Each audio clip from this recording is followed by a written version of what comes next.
Most folks don't need the services of an attorney often, but when they do, many are choosing Corey Kendall, attorney at law.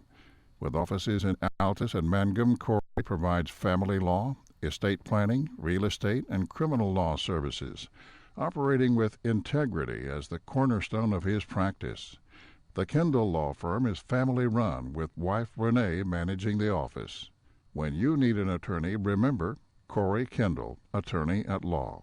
Bring hope and peace to a child. Young children of all ages need homes. Please consider opening your loving home to a child in need. Children deserve to grow up in a loving, caring family. We have the services and community connections that can help foster families succeed. Contact your local youth service agency at 580-266-3383 for more details. Abused and neglected children are Oklahoma's most vulnerable population. Help is needed now. Great Plains Youth and Family Services is a proud sponsor of today's broadcast. If you have tickets or accidents and need auto insurance, you're purchasing a new home and need homeowners coverage, you're a contractor needing general liability or a bond, maybe you're a business owner and need professional liability, directors and officers, or cyber liability, you need farm coverage or crop insurance, the Castle Agency in Mangum is who you're looking for. Family owned and operated for 81 years, the Castle Agency provides insurance for individuals, families, businesses with all kinds of insurance needs. Call or go by the Castle Agency and Pam Simmons will be happy to help you out. Phone 580-782-3049. Visit the office at 122 South Pennsylvania in Mangum. We are a community of ongoing legacy and tradition. This is Landon Brooks from Stockman's Bank, member FDIC. We are so proud of the continued success of the Mangum Tigers on and off the field. Good luck on another exciting season, Tigers and Lady Tigers. Stockman's Bank is behind you all the way. Reap Go Harvest rewards from Firestone when you buy 2 or more Firestone Ag tires at Blair Tire and Feed. Get $25 off on eligible Destination Farm and Destination Turf radial tires, $100 off on eligible radial tires, and $200 off on eligible AD2 radial tires. Plus, for every tire purchased, we'll donate $5 to the National FFA organization. Your Firestone dealer is Blair Tire and Feed, corner of Highway 283 and 19 in Blair. This offer good now through October 31st, 2019. John and Katie Murray are proud to let you know that they are reopening the old Bratton Drug location at 109 South Oklahoma in Mangum. Locally owned and providing pharmacy, health and beauty, gifts, and cards. Complete pharmacy, including medication therapy management and immunizations, including a convenient drive-thru. The new Mangum Drug Company, opening soon.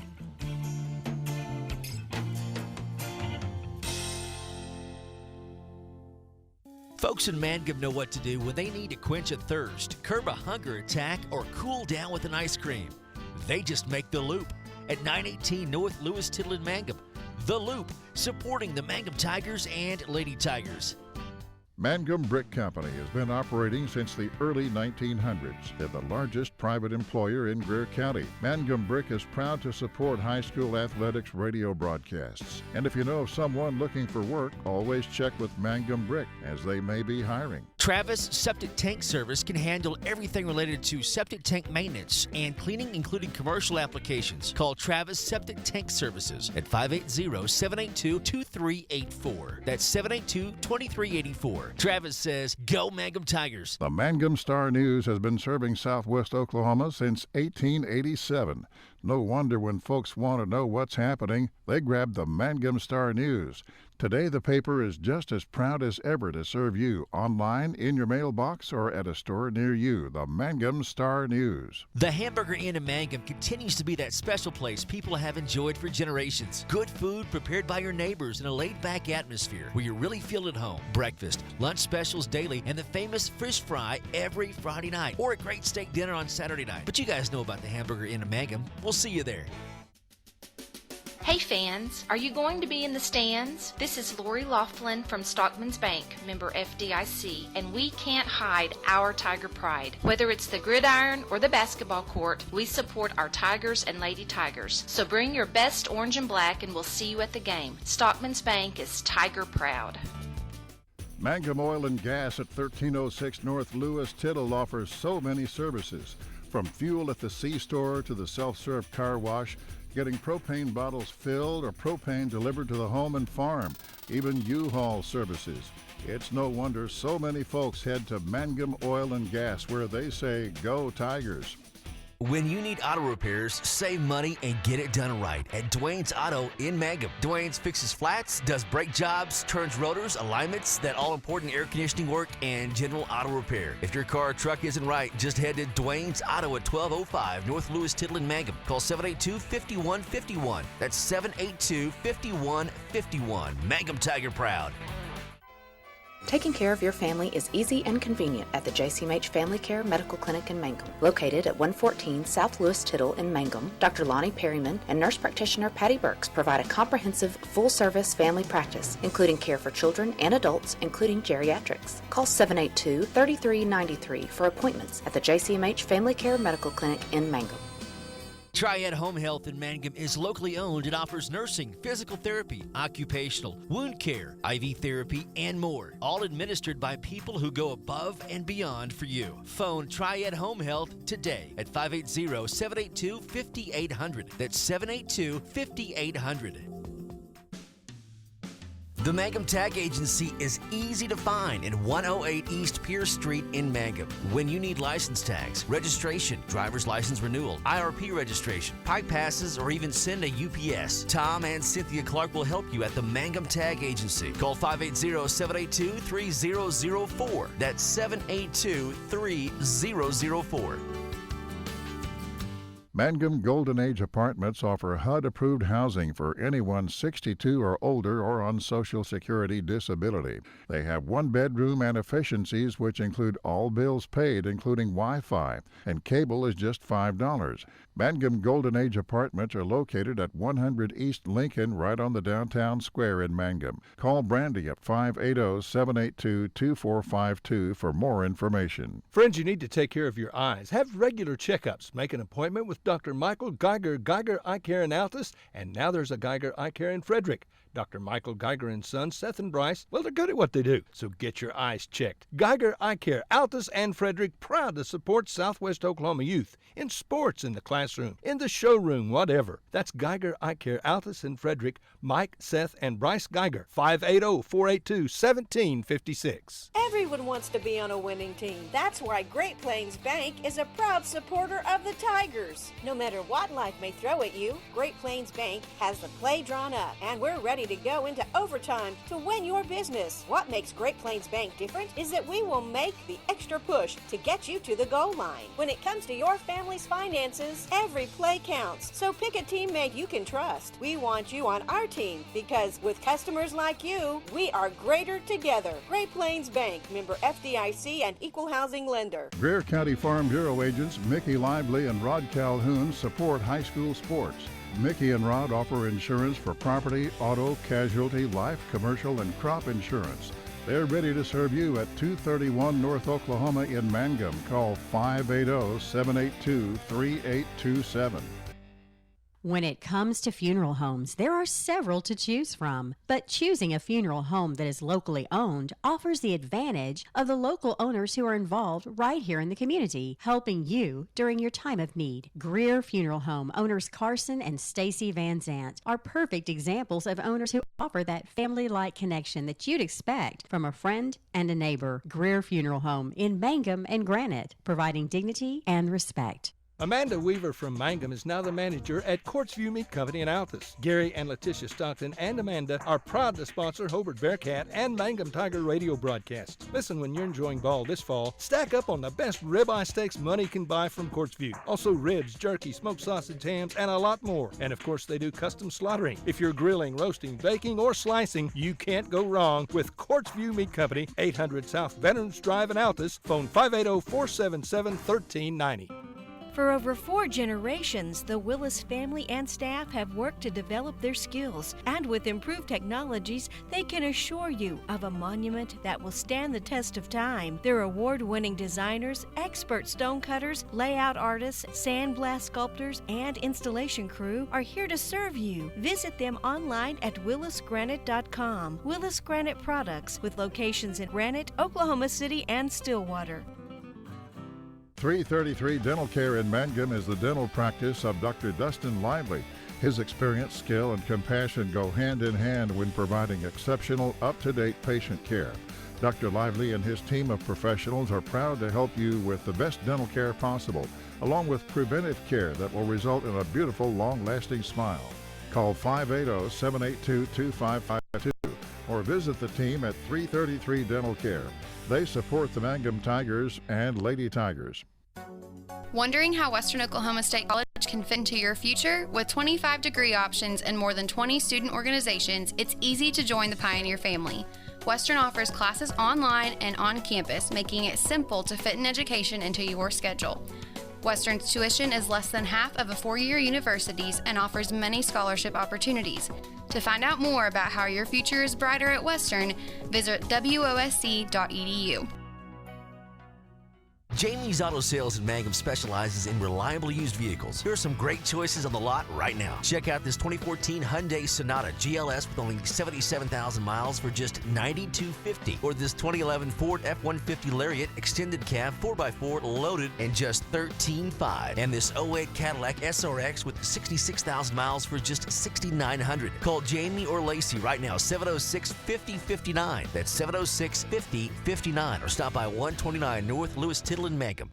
Most folks don't need the services of an attorney often, but when they do, many are choosing Corey Kendall, attorney at law. With offices in Altus and Mangum, Corey provides family law, estate planning, real estate, and criminal law services, operating with integrity as the cornerstone of his practice. The Kendall Law Firm is family-run, with wife Renee managing the office. When you need an attorney, remember Corey Kendall, attorney at law. Bring hope and peace to a child. Young children of all ages need homes. Please consider opening your loving home to a child in need. Children deserve to grow up in a loving, caring family. We have the services and community connections that can help foster families succeed. Contact your local youth service agency at 580-726-3383 for more details. Abused and neglected children are Oklahoma's most vulnerable population. Help is needed now. Great Plains Youth and Family Services is a proud sponsor of today's broadcast. If you have tickets or accidents and need auto insurance, you're purchasing a new home and need homeowners coverage, you're a contractor needing general liability or a bond, maybe you're a business owner and need professional liability, directors and officers, or cyber liability, you need farm coverage or crop insurance, the Castle Agency in Mangum is who you're looking for. Family owned and operated for 81 years, the Castle Agency provides insurance for individuals, families, businesses with all kinds of insurance needs. Call or go by the Castle Agency and Pam Simmons will be happy to help you out. Phone 580-782-3049. Visit the office at 122 South Pennsylvania in Mangum. We are a community of ongoing legacy and tradition. This is Landon Brooks from Stockman's Bank, member FDIC. We are so proud of the continued success of the Mangum Tigers on and off the field. Good luck on another exciting season, Tigers and Lady Tigers. Stockman's Bank is behind you all the way. Reap Go Harvest rewards from Firestone when you buy two or more Firestone Ag tires at Blair Tire and Feed. Get $25 off on eligible Destination Farm and Destination Turf radial tires, $100 off on eligible radial tires, and $200 off on eligible AD2 radial tires. Plus, for every tire purchased, we'll donate $5 to the National FFA organization. Your Firestone dealer is Blair Tire and Feed, corner of Highway 283 and 19 in Blair. This offer good now through October 31st, 2019. Well, hi again, everyone. Welcome to football on Classic Hits 97.7 on oksports.tv and also on Classic Hits 97.7, the Facebook page. And how about this, Dylan Fox? We're also out in Northwest Oklahoma this evening on KZZW 104.5. Mooreland Woodward. So we certainly look forward to tonight's broadcast along those various platforms. We're going to take a 2-minute timeout, come back, and continue with our countdown to kickoff as we get set for the opening round of the Class A football playoffs. It's Mooreland and Mangum. Classic Hits 97.7 and 104.5 KZZW. John and Katie Murray are proud to let you know that they are reopening the old Bratton Drug location at 109 South Oklahoma in Mangum. Locally owned and providing pharmacy, health and beauty, gifts, and cards. Complete pharmacy, including medication therapy management and immunizations, including a convenient drive-thru. The new Mangum Drug Company, opening soon.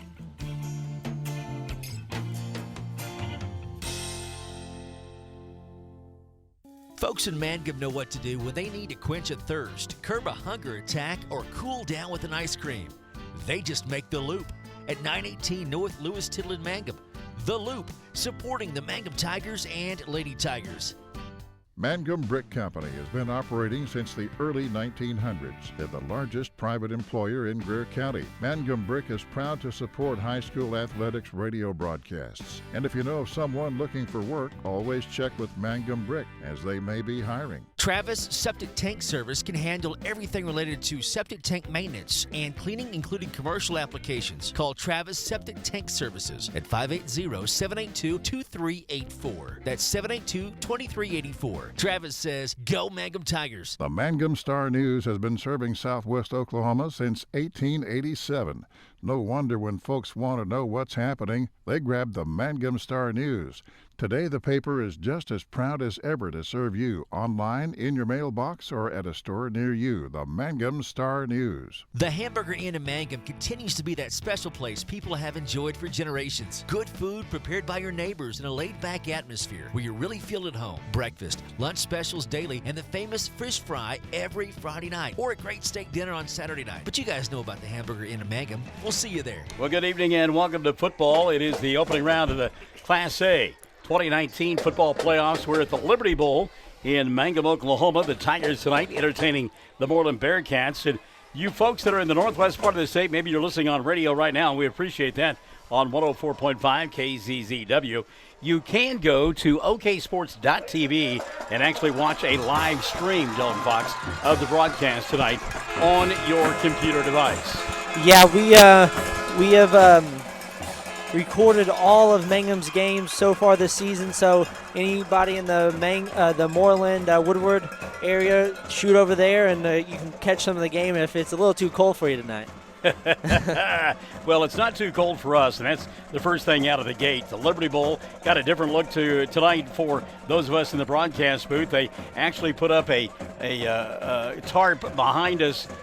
This is too big for a door back behind us, but they put up a tarp that is cutting off that wind. They did have some plastic windows in for us, but we wanted the ambiance, so we took the windows out. But the wind not blowing through like it did 2 weeks ago in the regular season finale. Yeah, the Mangum staff definitely took care of us. I guess I talked enough about being cold, and they were tired of hearing me gripe. Well, we certainly appreciate that, and I'm trying to decide what I want you to whine about this evening and see if we can't get somewhere down the road as we hope the season continues. And no disrespect to what we're broadcasting for Mangum, we certainly hope that the season does continue for the Mangum Tigers. Interesting to note, these two teams had 4 common opponents during the regular season, as Mooreland, in their non-district portion of their schedule, played Cordell, Hinton, Merritt, and Sayre, and they won all 4 of those ball games, beating Cordell 29-0.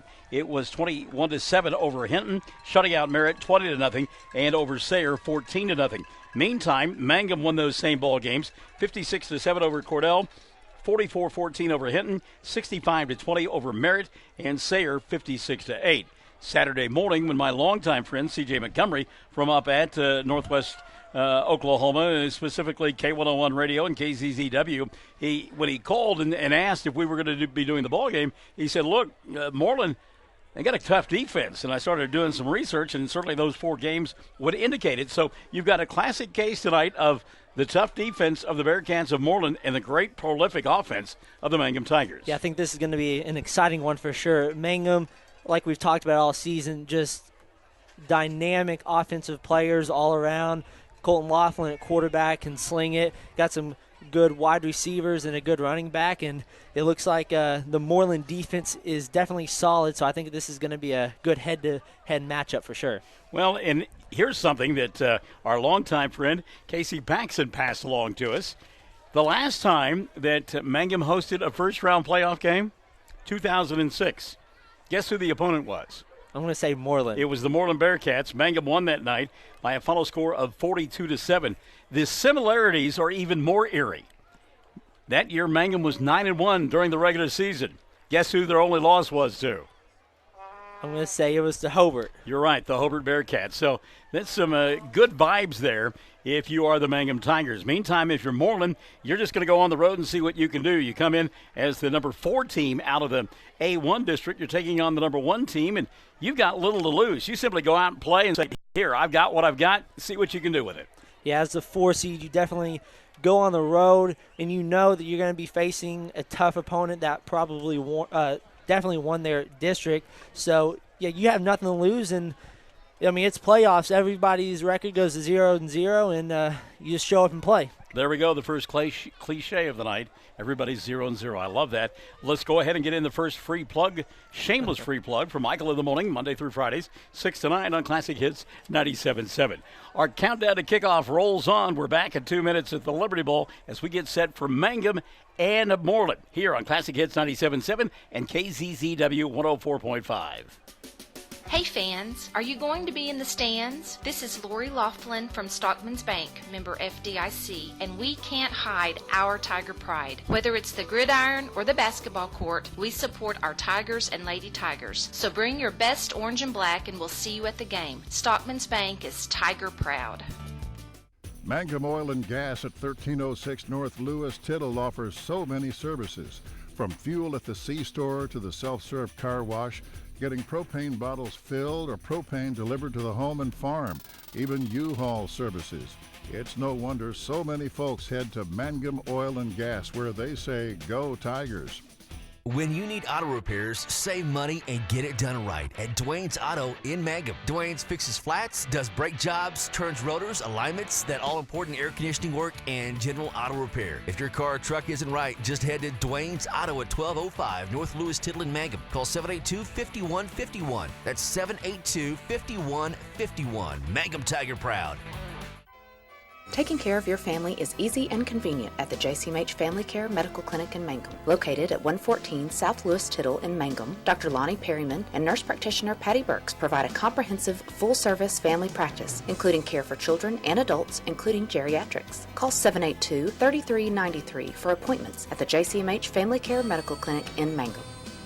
Triad Home Health in Mangum is locally owned and offers nursing, physical therapy, occupational, wound care, IV therapy, and more. All administered by people who go above and beyond. Triad Home Health in Mangum is locally owned and offers nursing, physical therapy, occupational, wound care, IV therapy, and more. All administered by people who go above and beyond for you. Phone Triad Home Health today at 580-782-5800. That's 782-5800.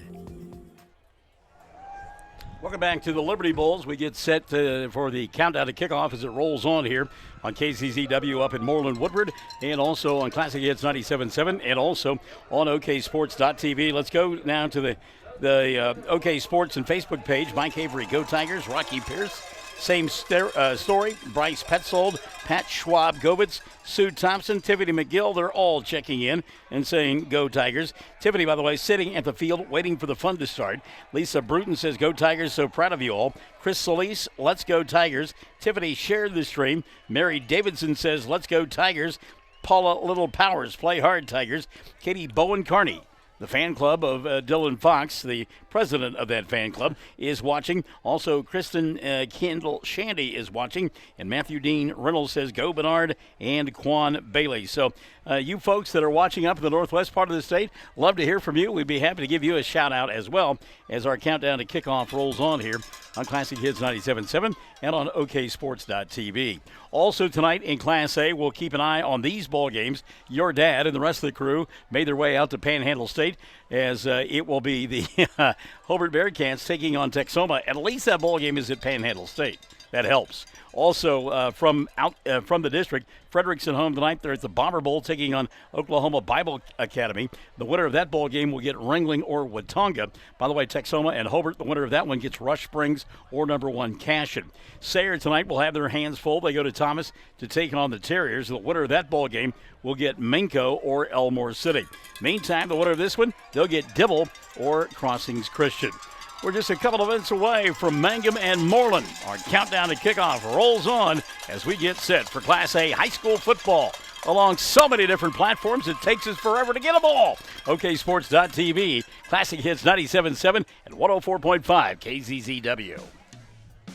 The Mangum Tag Agency is easy to find in 108 East Pierce Street in Mangum. When you need license tags, registration, driver's license renewal, IRP registration, pipe passes, or even send a UPS, Tom and Cynthia Clark will help you at the Mangum Tag Agency. Call 580-782-3004. That's 782-3004. Mangum Golden Age Apartments offer HUD-approved housing for anyone 62 or older or on Social Security disability. They have one bedroom and efficiencies which include all bills paid, including Wi-Fi, and cable is just $5. Mangum Golden Age Apartments are located at 100 East Lincoln, right on the downtown square in Mangum. Call Brandy at 580-782-2452 for more information. Classic Hits 97.7, and it looks like they're going to get this thing underway early. There's still 3 minutes on the clock before the kickoff is supposed to occur. So now we'll bring 104.5 KZZW back into the mix here at the Liberty Bowl. But again, everybody ready to play football. Mooreland set to kick the ball away, and there's 2 minutes and 45 seconds up on the clock. So here we go. Austin Simmons is watching. Donna Williams-Terry says, best of luck, Tigers. You can do it. Wait a minute. I was supposed to do that in the Waterboy version. You can do it. There you go. Shayla Knight-Willis, let's go Tigers. Lauren Cooksey says, Jonathan Brett Cooksey, check it out. Cecilia Panetta watching, go Tigers. George Ramirez, let's do this. Jennifer Risner, let's go Tigers. Janie Pierce, go Tigers. Eric Rodriguez, let's go men. And Anna Ramirez, good luck, seniors. I had the opportunity to come into Mangum and go basically through town. I was at Lone Wolf doing some child welfare work, and it was amazing the community that has gotten behind this ball game here tonight. So just about ready to get this one underway. It'll be interesting to see if Mangum decides to kick the football to Bryson Williams. Williams here on the near side. Instead, it's a short kick picked up at the 38-yard line, across the 40 to the 42, maybe the 43-yard line, one of the upbacks, and they'll actually give him the 45. Let's see who gets off the bottom of the pile. And it is Bernard Bailey with the return. So Bailey giving Mangum great field position. 1st and 10. They will mark it at the 44.5-yard line of Mooreland. How about that? And I think they definitely watched some film on the last couple of games. 2 of the last 3 weeks, Williams took one to the house on the opening kickoff, so I think that was a smart move. Pistol formation, as you would expect, for Colton Laughlin, who celebrated birthday number 18 yesterday, as they'll put into motion Fisher Webb.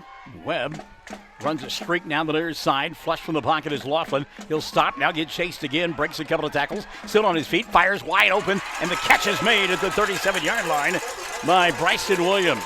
How about Williams staying with his quarterback and making the catch for a first down? And you cannot fault the defensive secondary of Mooreland. You can't cover your guy for 12 seconds like that.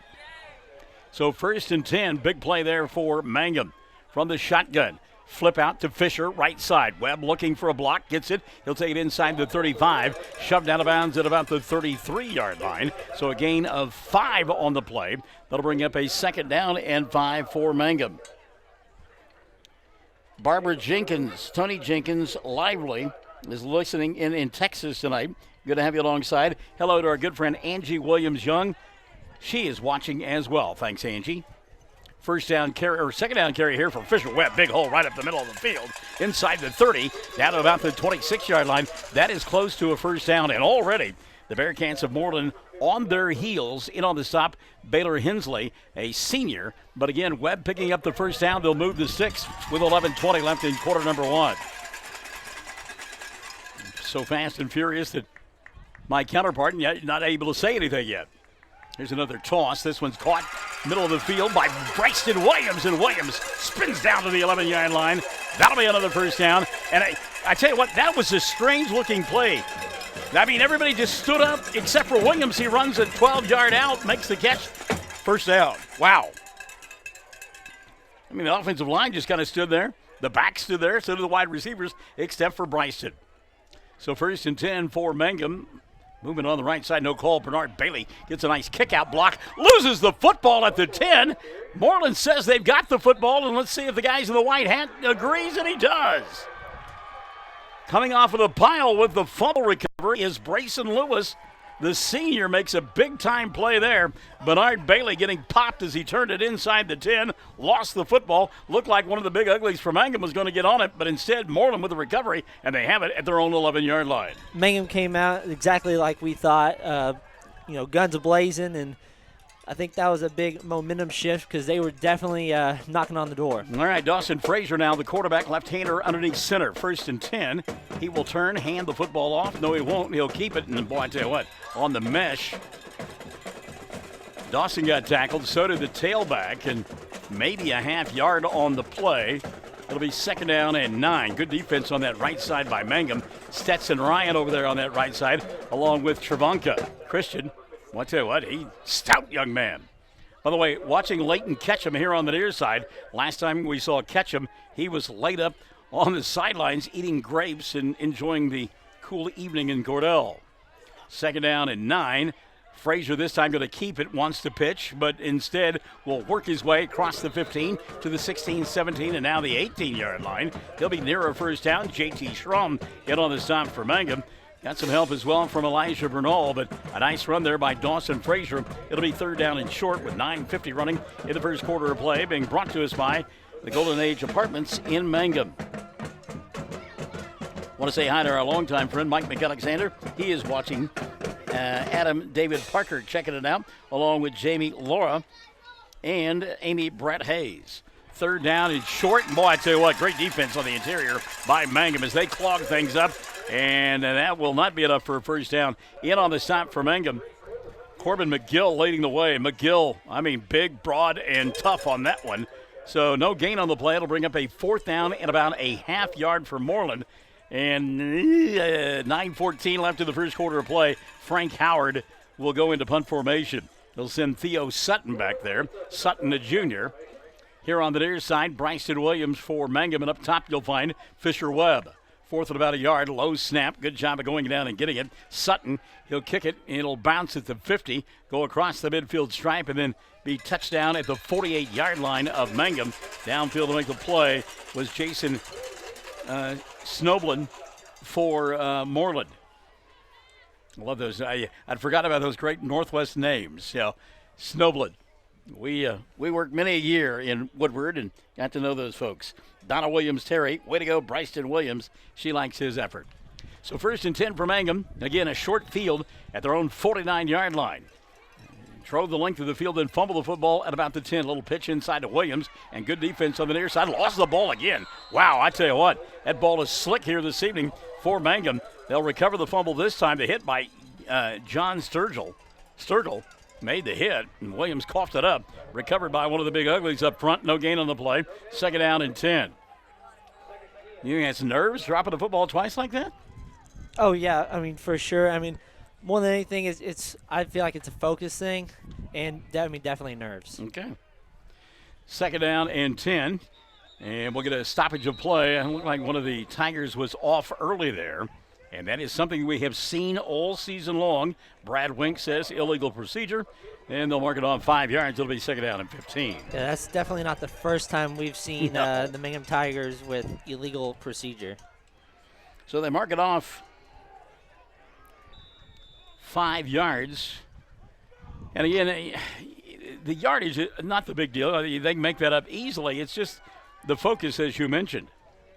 Quan Bailey down in the backfield with his quarterback. They'll send Bailey in motion.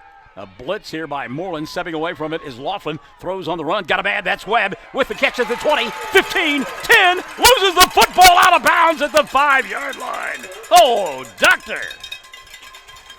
Now, that's not focus. That's just dropping the football right there. What's going on? Honestly, I can't tell you. There was no rain or anything here in Mangum, so I couldn't tell you what the deal is. It is pristine out there, in fact.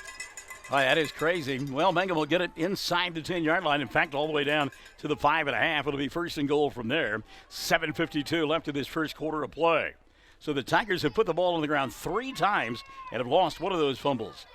Laughlin hands it off now to Quan. Bailey tries to turn the corner, and good defense out on the edge by Mooreland, as there'll be a loss of about a half yard on the play. Coming across from his defensive end of position to make the play, Sampson turned that one back inside and let the rest of his club come and finish off the play. It'll be 2nd down and goal from the 5-yard line. Mangum with the football. No score in the contest. Laughlin in the backfield. He's in the pistol. To his left, you will find Bernard Bailey. And now Mangum going to get called for moving again as Leighton Ketchum and Dalen Stacy went from the left side to the right side of the line, and somebody moved when that happened. Wow. We've preached all regular season about getting that cleaned up for playoffs, and that could come back and bite them here in the playoffs, Yeah. so we'll see. Week number 11, you don't want to be making those kind of mistakes. So again, Staley and Ketchum will go from the left side to the right side. Nobody moves on that interior. Inside handoff, Bernard. Bailey, no, they fake the handoff. Laughlin keeps it, and he'll dance his way inside the 10, down to about the 7-yard line. Not being fooled on the play like I was Carter Sampson. He'll make the play, and that'll bring up a third down now and goal for Mangum. Ball setting at about the 6.5-yard line. 6:55 and running in the first period of play. Our first quarter brought to us by Golden Age Apartments of Mangum. Pistol formation, Laughlin. Movement by Mooreland. They don't come into the zone, and now a switching of the play. 3 wide receivers split to the far side, and a timeout going to be taken here by the Tigers. 6:41 left in the first quarter of play. And Mangum facing a third down and goal from the 7 when you and I come back on Classic Hits 97.7 and on 104.5 KCCW. Friends, you need to take care of your eyes. Have regular checkups. Make an appointment with Dr. Michael Geiger, Geiger Eye Care in Altus, and now there's a Geiger Eye Care in Frederick. Dr. Michael Geiger and Sons, Seth and Bryce, well, they're good at what they do, so get your eyes checked. Geiger Eye Care, Altus and Frederick, proud to support Southwest Oklahoma youth in sports, in the classroom, in the showroom, whatever. That's Geiger Eye Care, Altus and Frederick, Mike, Seth, and Bryce Geiger, 580-482-1756. Everyone wants to be on a winning team. That's why Great Plains Bank is a proud supporter of the Tigers. No matter what life may throw at you, Great Plains Bank has the play drawn up, and we're ready to go into overtime to win your business. What makes Great Plains Bank different is that we will make the extra push to get you to the goal line. When it comes to your family's finances, every play counts. So pick a teammate you can trust. We want you on our team because with customers like you, we are greater together. Great Plains Bank, member FDIC and equal housing lender. 6:41 left here in the first quarter of play. Third down and 7 for Mangum. From their own 7-yard line, Laughlin fastball into the middle of the end zone and off the hands of Leighton Ketchum, incomplete. And it'll be fourth down. And I know Leighton got that bad wheel, but that one on his hands may have been a little bit hot for him there. Yeah, Laughlin throws a hot football, and sometimes it's definitely hard to catch for some of those guys. But, yeah, even with the bad lower leg, that ball needs to be caught. All right, 4th and goal from the 7, and Mangum will go for it here. Laughlin fakes the handoff, going to roll right. Got a man open, looking. Now comes back to the near side, dodges a couple of defenders, throws off his back foot into the end zone, incomplete. And I tell you what, Mooreland will hold for the second straight time. Boy, Mangum twice getting the ball inside the 10-yard line and coming up empty both times. And like we said pregame, Mooreland has a really good defense, and they're showing it here early. So we'll see if they can hold up those long pass plays that Mangum has converted on. Well, Wanda Roberts says got to play some defense here. Elaine Mills-Smith checking in along with Jason Cook, Adam David Parker, and Angie Williams. She started a watch party. Yeah, I like that. Thanks, Angie. So 1st and 10 now for Frazier and company. They have the second possession of the night. He'll turn it and hand it off. And not a whole lot of room in the middle of the field there. Maybe a yard on the play. Good defense inside. Stetson Ryan, JT Schrum getting off the pile. Also in there, all the big uglies. Corbin McGill. I mean, that's just a big ugly party in there. The big fella says, come on, let's have some nachos and knock some people off their feet. It'll be second down, and we'll call it 8.5. Ball setting at the 8-yard line. Man split out here on the near side. Austin Owens for Mooreland. Frazier going to go underneath center. Kind of a wing T look on this formation for the Bearcats. Frazier hands it off, and then going to keep it himself and goes across the 10-yard line out to about the 11. And it'll be third down now. Third down in about 5.5, 6 for the Bearcats. Clock running, 5:35 left in the first quarter, and there is no score. And Mangum has picked up a bushel basket full of yards here in this first period, but penalties and 3 times putting the ball on the ground have cost them. So if you're Mooreland, you haven't put the ball in the air yet. You want to be conservative, but how long do you stay conservative? I think as long as they're holding Mangum to 0, I would run as much clock as you could. Frazier wants to pass, does. Across the middle, pass is it caught or is it intercepted? We're waiting for the call, and a catch is made by Landon Crawford. Crawford went up and took the football away from the defender, and that is Brody Shelby. And now, well, I thought maybe were going to change their mind. Shelby came out of the pile, held the football out to the white hat, and Brad Wink says it's first down. Mooreland. Love the catch there made by Landon Crawford. Great pass as well from Dawson Frazier, and you cannot fault the coverage of Brody Shelby. No, Shelby was all over that for sure, and they both went up and got the ball at the same time, so you really can't knock them for it. Nope. First and 10 to 34. Frazier underneath center. He'll hand it off to the fullback and keep it himself and get smashed for it. Inside handoff there for Carter Sampson. And boy, Carter got hammered.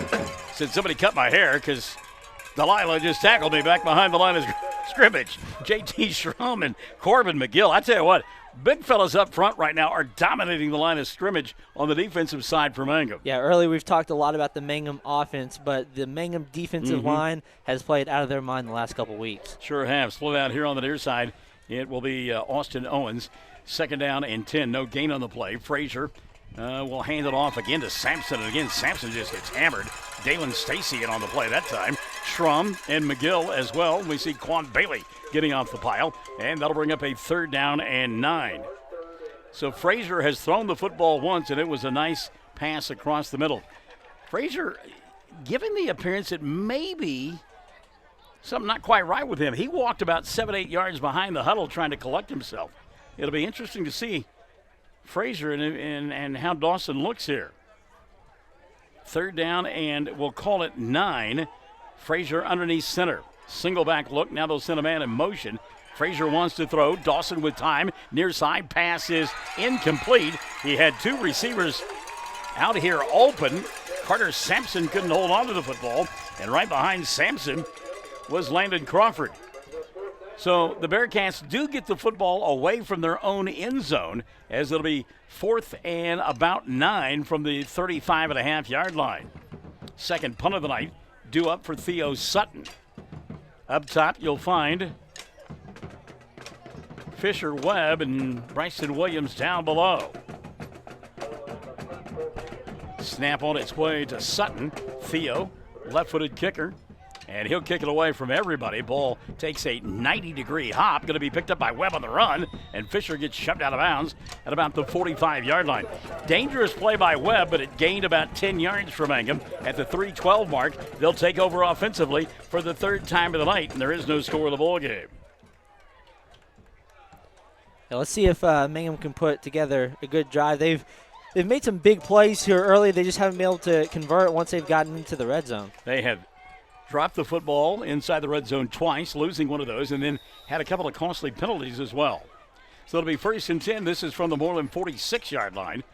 And two backs to the backfield now for quarterback Colton Laughlin, and he'll find Ketchum across the middle of the field, running the seam route and making the catch after taking a big-time hit. But Layton held on to that football, and it'll be a first down for Mangum at the 27. Boy, Ketchum really got rocked by Theo Sutton. And was that Frazier in there as well, but able to hold on to the football. It'll be 1st and 10. Now 3 wide receivers out on the right side. And look at that. One of them is one of the big uglies. Isaac Batoha out there. And he says, throw me the ball. But instead, Laughlin looking deep into the end zone and overthrows everybody, as that will go out of the back of the end zone and bring up a second down and 10. Good decision-making there by Colton Laughlin. He didn't have anybody open, and instead of forcing the football, simply threw it away. I looked out on the wing, and I saw a large number on a jersey. Yeah, that was Batoha. So that was interesting. Yeah. Yeah, he's like, and he was out there like begging, throw me the ball. Second down and 10.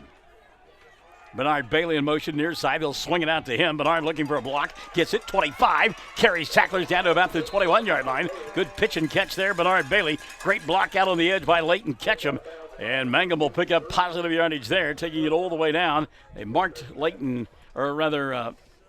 Fisher out of bounds at the 21-yard line. That'll bring up a third down at about 4, and obviously 4-down territory for the Tigers.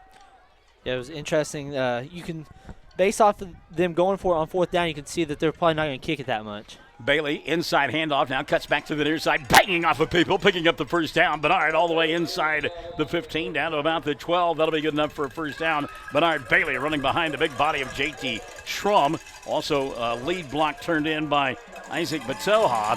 It's 1st and 10 for the Tigers. So again, they have done a great job of getting it down inside the red zone to about the 10, and then they have stalled a couple of times. Let's see what happens here with 2:20 left in the first quarter of play. Laughlin from the shotgun formation. Now Bailey in motion. They'll fake the toss to him, and Colton right up the middle of the field. He's got the 5. He's got the 3, the 2, the 1. Touchdown! Colton Laughlin from 14 yards away. And with 2:13 left in the first quarter of play, Mangum has struck first. They lead 6-0 with the extra point on the way. Laughlin called his own number right there. He decided if anyone's going to be the one to drop it, it's going to be me right here, and he took it to the house. Well, that's senior leadership right there. Exactly. Talk about he celebrated his 18th birthday yesterday, and this is a guy that has certainly matured for this 2019 campaign. Here's the extra point by Warner. Jackson's kick is up, and it is good. So with 2:13 left in the first quarter of play, Mangum will strike first. Tigers 7, Bearcats nothing. This is Classic Hits 97.7, OKSports.tv, and our good friends at KZZW. We're back in 60. Greer County Farm Bureau agents Mickey Lively and Rod Calhoun support high school sports. Mickey and Rod offer insurance for property, auto, casualty, life, commercial, and crop insurance. They're ready to serve you at 231 North Oklahoma in Mangum. Call 580-782-3827. When it comes to funeral homes, there are several to choose from. But choosing a funeral home that is locally owned offers the advantage of the local owners who are involved right here in the community, helping you during your time of need. Greer Funeral Home owners Carson and Stacy Van Zant are perfect examples of owners who offer that family-like connection that you'd expect from a friend and a neighbor. Greer Funeral Home in Mangum and Granite, providing dignity and respect. Well, the third time proved the charm for Mangum there as they got the short field and then took the football into the end zone. Colton Laughlin the final 14 yards, and Mangum on top by a score of 7-0, 2:13 left in quarter number 1. Being brought to us by the Golden Age Apartments in Mangum, and we thank them. By the way, Betsy King Dobbins is watching along with Janie Stover, Josh and Dusty Ellison checking it out. Say hi to them. Elizabeth Thurmond, Eric Rodriguez, Tabrika Harpole, and did we get Jennifer Reisner? I think we did. All right, here's the kickoff now by Jackson Warner. Hits on the near side. Going to be picked up by the upback. Sutton. Theo looking for a block. Gets it. 35 and then gets chopped down at about the 36-yard line. J.T. Schrum and Dalen Stacy in on this stop. It'll be 1st and 10 for the Bearcats. Boy, I tell you what, Sutton really got rocked, and he is slow to get up off the field and trying to shake that one off with 2:04 left in quarter number 1. Talked about it. This is a community in Mangum that has really taken this playoff thing by storm. It is amazing the amount of support. And as I said, I came in from Lone Wolf and basically drove through the entire town to get here to the Liberty Bowl, and all the signs and the decorations and the balloons and the hoopla. And then you look in the stands, and I mean, there are a lot of folks here tonight. So Mooreland goes to work 1st and 10 just outside their own 35-yard line, down 7-0. Frazier wants to throw. He does, gets hit as he lets go of the football, and the pass is going to be too tall. It was intended for Landon Crawford. Bracket coverage downfield by Mangum. As we saw back there for the Tigers, a couple of DBs. One of those was Bryson Williams, and the other was Fisher Webb. Now, the reason that pass is incomplete is because of the pressure off the edge by Quan Bailey. Bailey really put a shot on Frazier as they let go of the football. 2nd down and 10. Band split here on the near side. It's Nate Butts. And again, that wing T formation run by Mooreland. Trailing 7-0. Dawson Frazier hands the ball off and breaking tackles, getting into the free. Carter Sampson, he's at the 40, 35, 30, 25, 20. He's at the 15, 10, and finally ridden out of bounds at about they'll mark him out at the 9-yard line. It'll be 1st and goal from there for Mooreland. Give credit to Carter Sampson. He had gotten pounded all night long, bounced off of a potential tackle, broke it to the outside, and has got his club in scoring territory. Yeah, he's been waiting for his time to find an opening, got it there, and picked up big yards. Want to say hi to Kay Wright Gellner, checking out the broadcast tonight. on OKSports.tv. So first and goal now for the Bearcats, trailing 7-0. Moreland with a football, an inside handoff, and a little bit of room there on the inside for Carter Sampson. Sampson will take it down to about the 7, so give him 2 on the play. It'll be second down and goal from the 7. Travanka in on the stop. Stetson Ryan there as well. Minute 25 left here in this first quarter of play. So Mangum had it inside the red zone 3 times, only converted once. First red zone foray of the night for Mooreland. Sampson and Frazier, and Frazier will hold on to it and get it down to the 5. It'll be third and goal from there. And I think actually winding up with the football as they went to the ground was Sampson. You watch that mesh between Frazier and Sampson, and they carry the ball together for quite some time. Yeah, it was seemed like a little miscommunication on their part, but it looks like this will probably be 4 down territory for Mooreland. Well, you know it is. Third down and goal. They're going to run the toss sweep on the right side. That's Crawford trying to turn the corner, and he is into the end zone for the score. Landon Crawford on the toss sweep from 8 yards away, and now Mooreland is an extra point away from tying this with 42.3 left in the first quarter of play. Like we said, Mooreland came in here, nothing to lose, being the 4 seed, and seems like they've ran their scouting report to a T so far, running a lot of clock off, a lot of time off the clock, and scoring late here in the first quarter. Well, and you talk about, we didn't even mention that they are running play clock each and every time. We've seen teams do that all year long to try to limit the possessions of Mangum. So the 2-point conversion instead. Frazier wants to throw, corner of the end zone, incomplete, no penalty flag on the play. I'm a little bit surprised by that. And with 42.3 left in the first quarter of play, it will stay 7-6. Mangum in front of Mooreland here at the Liberty Bowl, and we'll keep it right here at station as our first quarter brought to us by our good friends over there at the Golden Age Apartments. By the way, I mentioned Tabrika Harpole. They're watching in Montana tonight. So we think it's cold here. I bet it isn't anything like it is in Montana. And my grandparents live up in Montana, so I'm sure. Yeah, that's right. I forgot about that. Sure, they're all freezing up there. Sherry Lauer Bowen is watching tonight. Also, Lisa Bruton. She's down in Texas. Wanted me to know that she was down there. Wanted you to know as well. Bernice Reeves is checking it out. By the way, there's a few folks watching tonight. 147 right now. That's just right now. So don't mess up the camera is what you're telling me. I'm not putting any pressure on you. Hey, hello, Carolyn Geralds, our great friend, the adorable Carolyn Geralds. We didn't hear from her last week, I don't think, and I missed that. Carolyn says, good luck, Tigers. She always gives us that tiger, I don't know. It looks like a tiger. What do you call that? Emoji. Emoji, thanks. I'm an old guy. Stop it. You millennials, I hate you. All right, I'm just saying. By the way, my dear friend Carolyn Gerald says, good to hear you, Mr. Barnes, and great to hear from you, Miss Gerald. It doesn't seem like it has been as long ago as it has since she came from Indiana to watch her granddaughters play softball this past September, but I do remember wearing a T-shirt and shorts for that broadcast. Not anymore. So with 42.3 left in the first quarter of play, 7-6. Little kick here on the near side. Short kick, loose on the ground. And look out. Going to be recovered by Mooreland at about the 46-yard line of Mangum. Oh, my.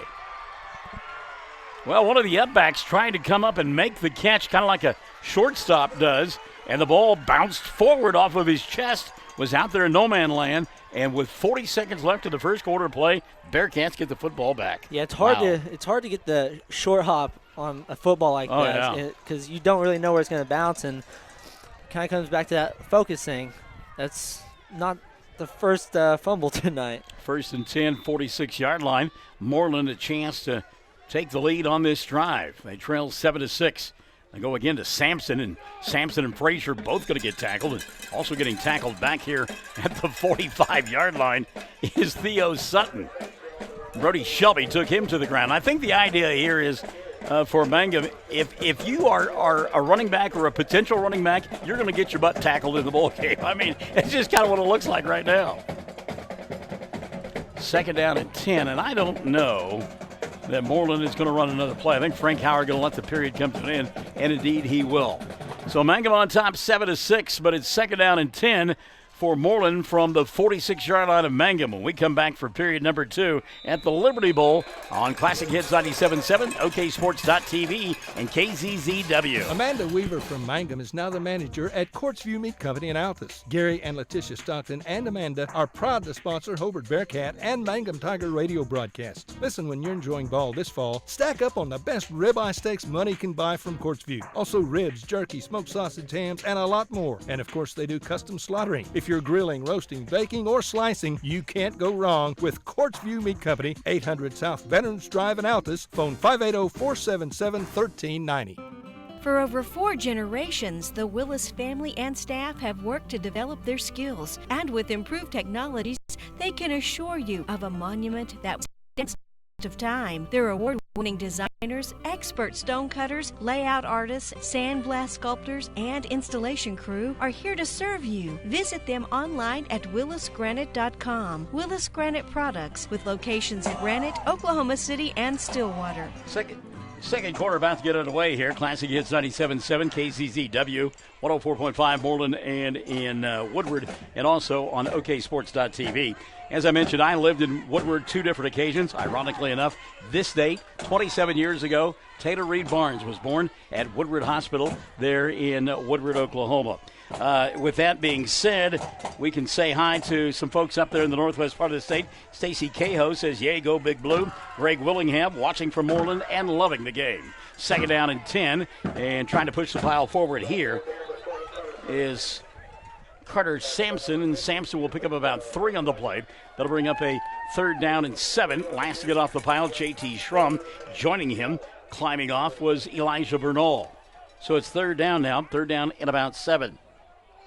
Caitlin Huckabee watching. I think Caitlin going to school at Alba, so she's up there in the northwest part of the state. Want to say hi to Toonie Lucas Lively watching. Brian Holford says, come on, Tigers. Jennifer Reisner says this is the first game she's missed all year long. Going to run a reverse here now, and the quarterback gives it to Theo Sutton, and Sutton had a man wide open. He couldn't make the catch. Oh, doctor.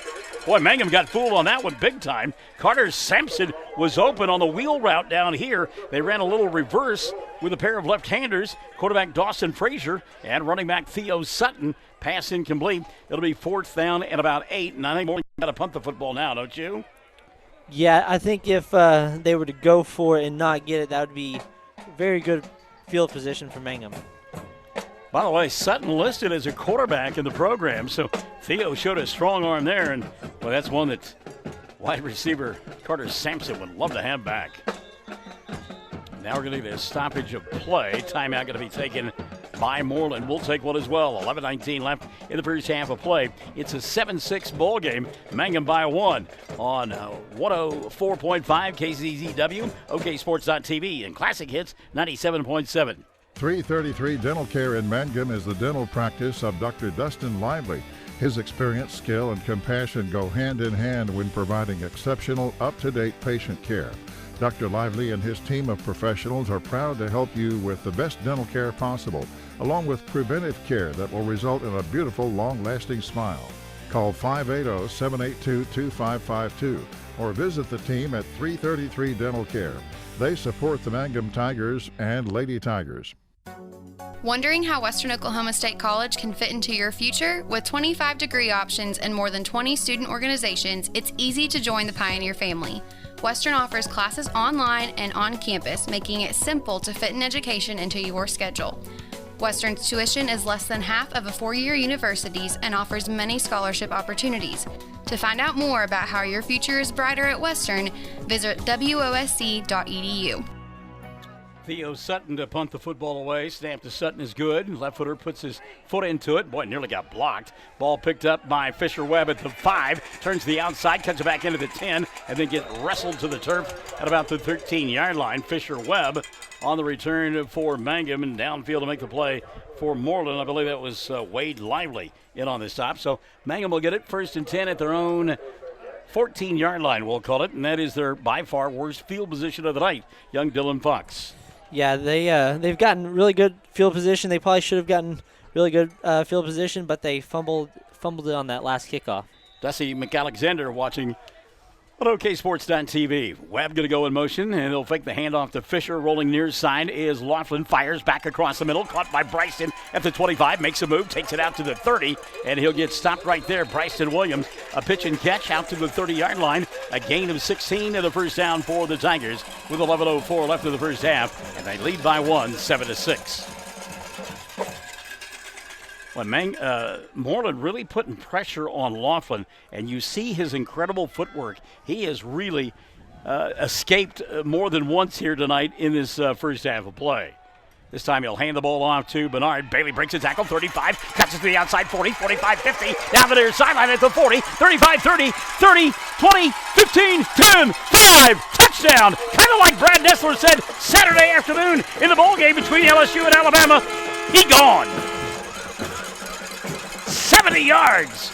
Bernard Bailey, explosive indeed, coming near side and going home to the house for the score. Good run by Bailey. He's been patient yet explosive all season long, and he found an opening, put his head down, and took it to the house. And that's the thing about Mangum that makes them so difficult. You play great defense, you force turnovers, you force penalties, and then boom, 70 yards later, you got a 6 on the board. So in to try the extra point now, Jackson Warner. The holder is Fisher Webb. Snap is back, hold is true, kick is on its way, and it is up, and it is no good, wide to the right. Mangum, though, makes it a 13-6 ball game, 10:39 left in the first half of play, and we're back to the Liberty Bowl in 60 on Classic Hits 97.7. 104.5 KZZW at OKSports.tv. Jamie's Auto Sales in Mangum specializes in reliable used vehicles. Here are some great choices on the lot right now. Check out this 2014 Hyundai Sonata GLS with only 77,000 miles for just $92.50, or this 2011 Ford F-150 Lariat extended cab 4x4 loaded and just $13,500, and this 08 Cadillac SRX with 66,000 miles for just $6,900. Call Jamie or Lacey right now, 706-5059. That's 706-5059, or stop by 129 North Lewis Tittle in Mangum. Most folks don't need the services of an attorney often, but when they do, many are choosing Corey Kendall, attorney at law. With offices in Altus and Mangum, Corey provides family law, estate planning, real estate, and criminal law services, operating with integrity as the cornerstone of his practice. The Kendall Law Firm is family-run, with wife Renee managing the office. When you need an attorney, remember Corey Kendall, attorney at law. Back at the Liberty Bowl, thanks for coming alongside on this Friday evening in Southwest Oklahoma. Mangum and Mooreland hooked up in a good one. 10:39 left in the first half of play, and Mangum has retaken the lead now, 13-6, or they've added to the lead actually, 13-6. Jackson Warner set to kick the football away. Nelly Munoz says, go Tigers. Kick here on the near side. Going to be fielded by that man. That's Carter Sampson. Sampson breaks the tackle at the 30. Has the 35 and finally makes his way to the 38-yard line where he is dropped. Bryce Dittmore in on the stop for Mangum. Dalen Stacy getting off the pile along with J.T. Schrum. 10:32 left in the half. And Moreland will take over at their own 37-yard line. Sean Whetstone checking out the broadcast tonight. Sean, good to have you alongside. By the way, you're up to 160 people watching right now at this very moment. That makes me nervous for this. No pressure, kid. You're all right. Your dad owns the place. We're not going to fire you. First and 10 now. Mooreland down by 7. 10:32 left in the half. And they'll hand it off. New tailback in there. It's Lance Bowler. And Bowler will spin out for a couple of yards to the 39. That'll bring up a second down and 8. Stetson Ryan in on the stop. Christian Travanka as well. Rowdy bunch here tonight. As I mentioned, Liberty Bowl, and we'll take a look at the crowd a little bit later on, but Liberty Bowl, lots of folks here, and of course the Mangum Band doing a great job this evening, as they always do. Adding to the festivities, making it exciting. Second down and 8. Frazier spins, tosses, late pitch, good block 40, out to the 45 and 46-yard line. Hard running there by Landon Crawford. Shoestring tackle turned in by Colton Laughlin. It's close to a first down. They're going to bring the chains for the far side to the near side. You and I are right on it, and I think he's short by a half yard, don't you? Yeah, I think he's short, and I think they are going to have the crew come out and check it. But I think he is short. I think he's going to be just short. Yeah. By the way, Eric Rodriguez taking a page from Journey. He says, don't stop believing. Obviously, he listens to Michael in the Morning, Monday through Friday, 6 to 9, Classic Hits 97.7, a song that we play on our radio program. How many shameless plugs is that's that? Just shameless free, that's shameless free plug number 2 there. By the way, you can download the free TuneIn app, find KHIM, and take Michael in the Morning anywhere. Guess what? He got a first down by a half a football. He wasn't short by half a football. I guess that's that tells you how much we can see from up here. Well, you know, my annual appointment with Dr. Geiger isn't until April, but I may need to step that up. I've got my egghead glasses on. I rotate every other week. I have my egghead glasses, which I'm wearing tonight, and then I've got my night glasses that are on the other week. I thought I had 20/20 vision, so I was pretty comfortable telling you that I was short, but I guess not. Key phrase was, you thought.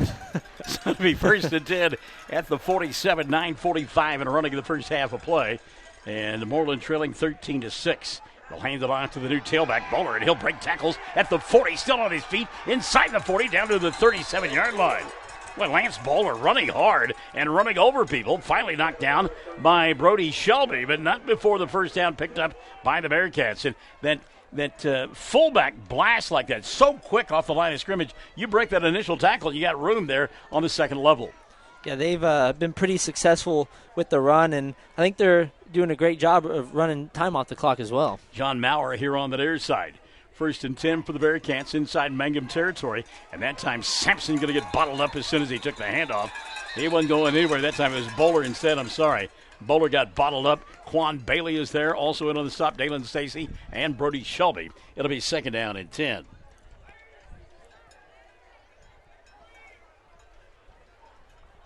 $8:55 and running the first half of play. 13-6. Mangum on top. Winner advancing, and they'll get the winner of Crossings Christian or Dibble. Those two teams playing at this hour, and we'll have scores for you at halftime. Toss sweep near side, and a better job of crashing down and making the play by Colton Laughlin. Laughlin come upfield a couple of times too early and allowed Landon Crawford room on the edge. Not that time. And a loss on the play of about a yard, maybe 2. It'll bring up a third down and 11. Good assignment defense that time by Mangum.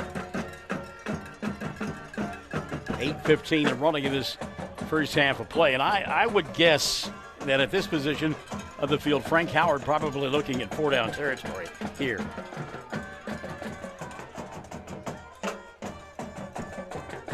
Toss sweep, right side. Theo Sutton. Sutton trying to break tackles, and he'll get back to the original line of scrimmage and no more.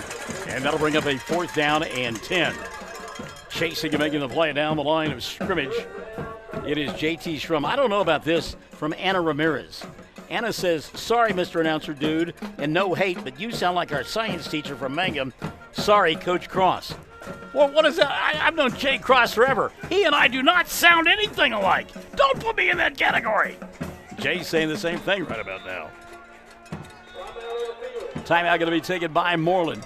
7:27 left in the first half of play. Mangum 13, Mooreland 6, and we're back at 60.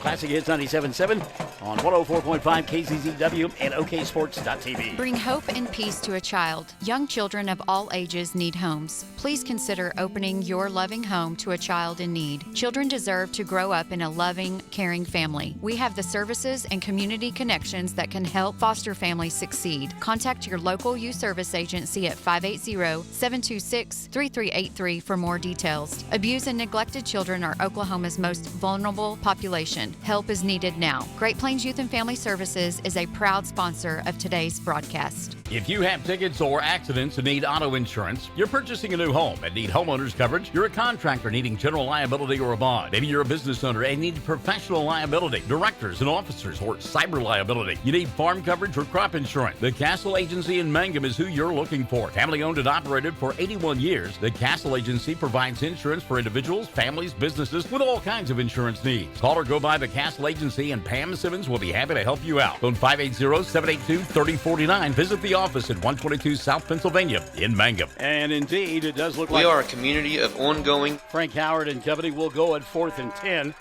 And rolling out here on the near side, Dawson Frazier. Frazier now wants to tuck and run. And great open field tackle by Bernard Bailey as Frazier does not get back to the original line of scrimmage, and Mangum will get it on downs. Oh, what a tackle by Bernard Bailey. Uh-oh. Apparently we've got some Don Henley dirty laundry on the field. Holding going to be called against Mooreland. Obviously, Mangum will decline, and the Tigers will get the football back. Tell me about that tackle by Bernard Bailey. Yeah, good open field tackle by Bailey. I wasn't sure if the quarterback was going to have running room as it was, but I think he was going to be short regardless. Oh, now I'm being taken to task by Rodney Williams. He says, and I'm quoting, keeps pimping his morning show. He's been doing that for a while. I think if you listen long enough, you just kind of tune it out. Mary Pando has something to talk about besides me, and I'm glad about that. Mary says, let's go Mangum Tigers. Beat them at this. So the Tigers going to get the football back now. 1st and 10. They have it at their own 37-yard line. 7:19 left in the half, and they lead by 7. Toss to Williams, and Bryson trying to turn the corner, looking for a block, gets it, but he won't get back to the line of scrimmage. That was a little bit too much east-west running there for Bryson Williams, and in fact, he may lose a yard on the play. That'll bring up a 2nd down and 11. Give credit to Mooreland. They strung that thing out. Got to say hi to my good friend Jay McCormick over there at Hobart. He's a Bearcat fan, and Jay probably give us an update on that score. Hobart out in the Panhandle, taking on the Red Devils of Texoma. 2nd down and 11. Shotgun formation, pistol look here for Laughlin. To his left, you'll find Bernard Bailey. Now here on the near side, Ketchum and Dalen Stacy. Fake the handoff, and Colton going to go the other way. Big hole, 40, across the 40, out to the 42, 43-yard line. Turn back there, and that'll bring up a 3rd down and manageable. 3rd down at about 5 for Mangum. In on the stop for the Bearcats, John Sturgill. So it'll be 3rd down and about 5 for Mangum. Line to bank for a 1st down just outside the 47, and the line of scrimmage is the 42. 6 minutes left here this first half of play. Tigers leading 13-6. Bailey in the backfield, and again they'll go strong set here on the near side with Ketchum and Stacy. Colton wants to throw out in the flat. Ball bounced and picked up by Fisher Webb, and Webb will take it across the 45 to the 46 and near the 1st down marker. Now that was a designed play right there. That skip pass, bouncing it. It's a lateral because it was behind the line of scrimmage, and it was designed to bounce into Fisher Webb's hand like that. I promise you. Like, are you being serious? Yeah, no, I mean, I'm 100% serious. How do you know it's not going to skip like the complete other way? When you've got the talent that Colton does, you know how to spin it off the turf and get it there. I promise you that was a design play. Picked up the 1st down. Here comes Laughlin from the shotgun. Plenty of time. Fires. Catch made by Bryson, and Williams will set down at about the 41-yard line. That'll be good enough for a 1st down. Well, I tell you what, the thing about Colton Laughlin, he can get the touch on that little bounce pass, if you will, but he can also rifle the fastball into the seam for a 1st down. Carol Stubbs Harris says, go Bearcats, up there in the northwest part of the state. Carol, good to have you alongside. Bearcats, by the way, for those of you watching, in their road white uniforms, blue helmets, Mangum in all black. Laughlin going to keep it himself on the run pass option. Has the 35. Now a late pitch to Webb. Webb at the 30. Makes a move and is knocked down at the 29-yard line. Dangerous pitch there, but a couple of guys who played football together for a long, long time. Very heads-up play by Laughlin. He already had the 1st down, but pitched it backwards. It was pretty close to being a forward pass, but I think they're going to give it to him. Yep, 1st down at the 29-yard line. Laughlin in the backfield by himself. Ketchum near the line of scrimmage. A couple of wide receivers split to each side. Colton wants to throw. Looks here on the other side. Fires pass caught by Webb. Nope, he dropped it. In and out of the hands of Fisher. Just a little bit behind him. He had it at the 11-yard line but couldn't hang on. It'll be 2nd down and 10. Stops the clock with 4:51 left in the first half of play. For those of you not familiar with the Liberty Bowl, maybe you folks from Mooreland, or maybe you haven't watched a lot of Mangum broadcasts, there is nothing on fire on the right end of your screen, okay? That is just the hamburgers that are being cooked in that corner of the end zone, the south end zone. Split out here on the near side, Williams in the slot, Ketchum. And inside of him, you'll find Fisher Webb. Now Bailey going to go in motion. looking his way is Laughlin. Colton, though, wants to go deep. Corner of the end zone. Got Williams wide open. Braxton with the catch of the touchdown. How about that? 29 yards later, and Mangum leads it 19-6 with the extra point on the way. Love the design there on the play by Coach Powers as they've run that screen pass a couple of times to Bailey and Webb out of the backfield. They fake it, and then it just clears out the zone, and Williams wide open. I still need some confirmation on whether that pass was intentional or not. Oh, give it up, son. It was. 4:43 left here in the first half. 19-6, extra point on the way. Line drive. Did it clear the goalpost? It did not. So, with 4:43 left in the first half of play, Mangum on top by 13. They have 19, 6 on the board for Mooreland. And you and I come back after this on Classic Hits 97.7, on 104.5 KZZW, and on OKSports.tv.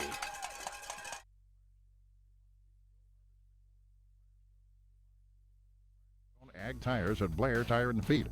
Get $25 off on eligible Destination Farm and Destination Turf radial tires, $100 off on eligible radial tires, and $200 off on eligible AD2 radial tires.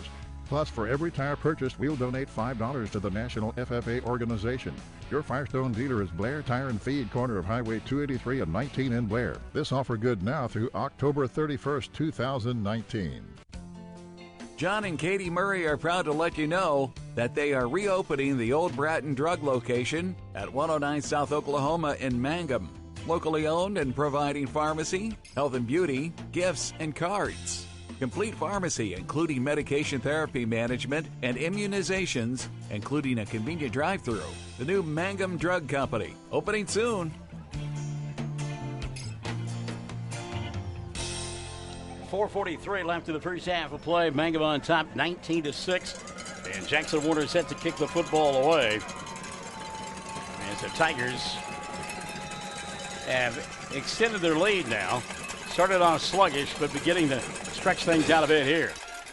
Warner kicked near side, and it's caught by that man, Carter Sampson. Sampson out to the 38. He'll make the 39 and no more. Elisha Bernal in on the stop for Mangum. It'll be 1st and 10 for the Bearcats. They have the football at their own 34-yard line. By the way, we always love to recognize our military service people. And Gavin Womack says, let's go, boys. Repping the Cats, and that's the Bearcats. Repping the Cats from up here in Camp Pendleton.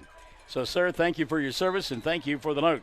Jose Avenado getting a note from Kelsey. Darcy Dillahunty Gable.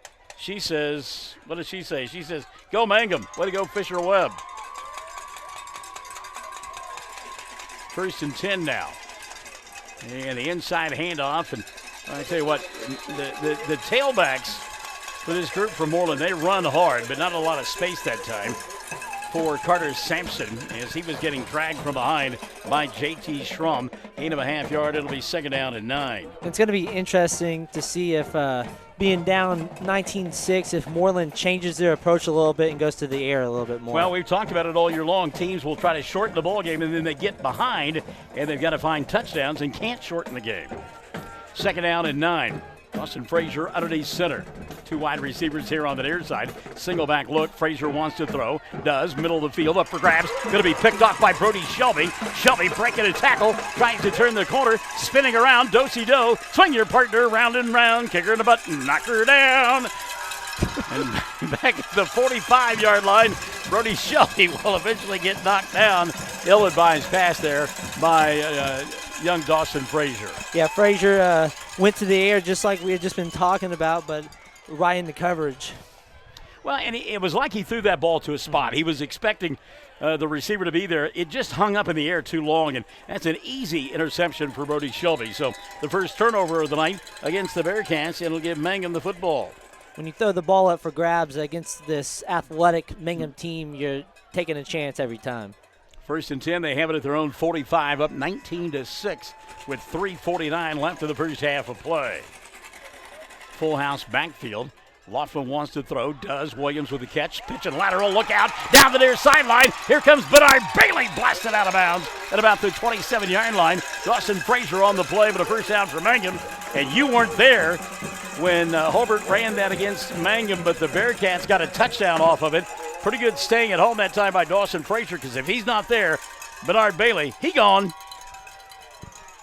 A well-executed hook and ladder, is that right? Go. Yeah, I like that, yeah. And again, full house backfield now for Mangum. And they're going to get movement on the right side, cost them 5. They have been riding along, singing a song, and ran into got a little bit anxious that time. So 5-yard mark off will make it a 1st and 15, and Mangum behind the chains.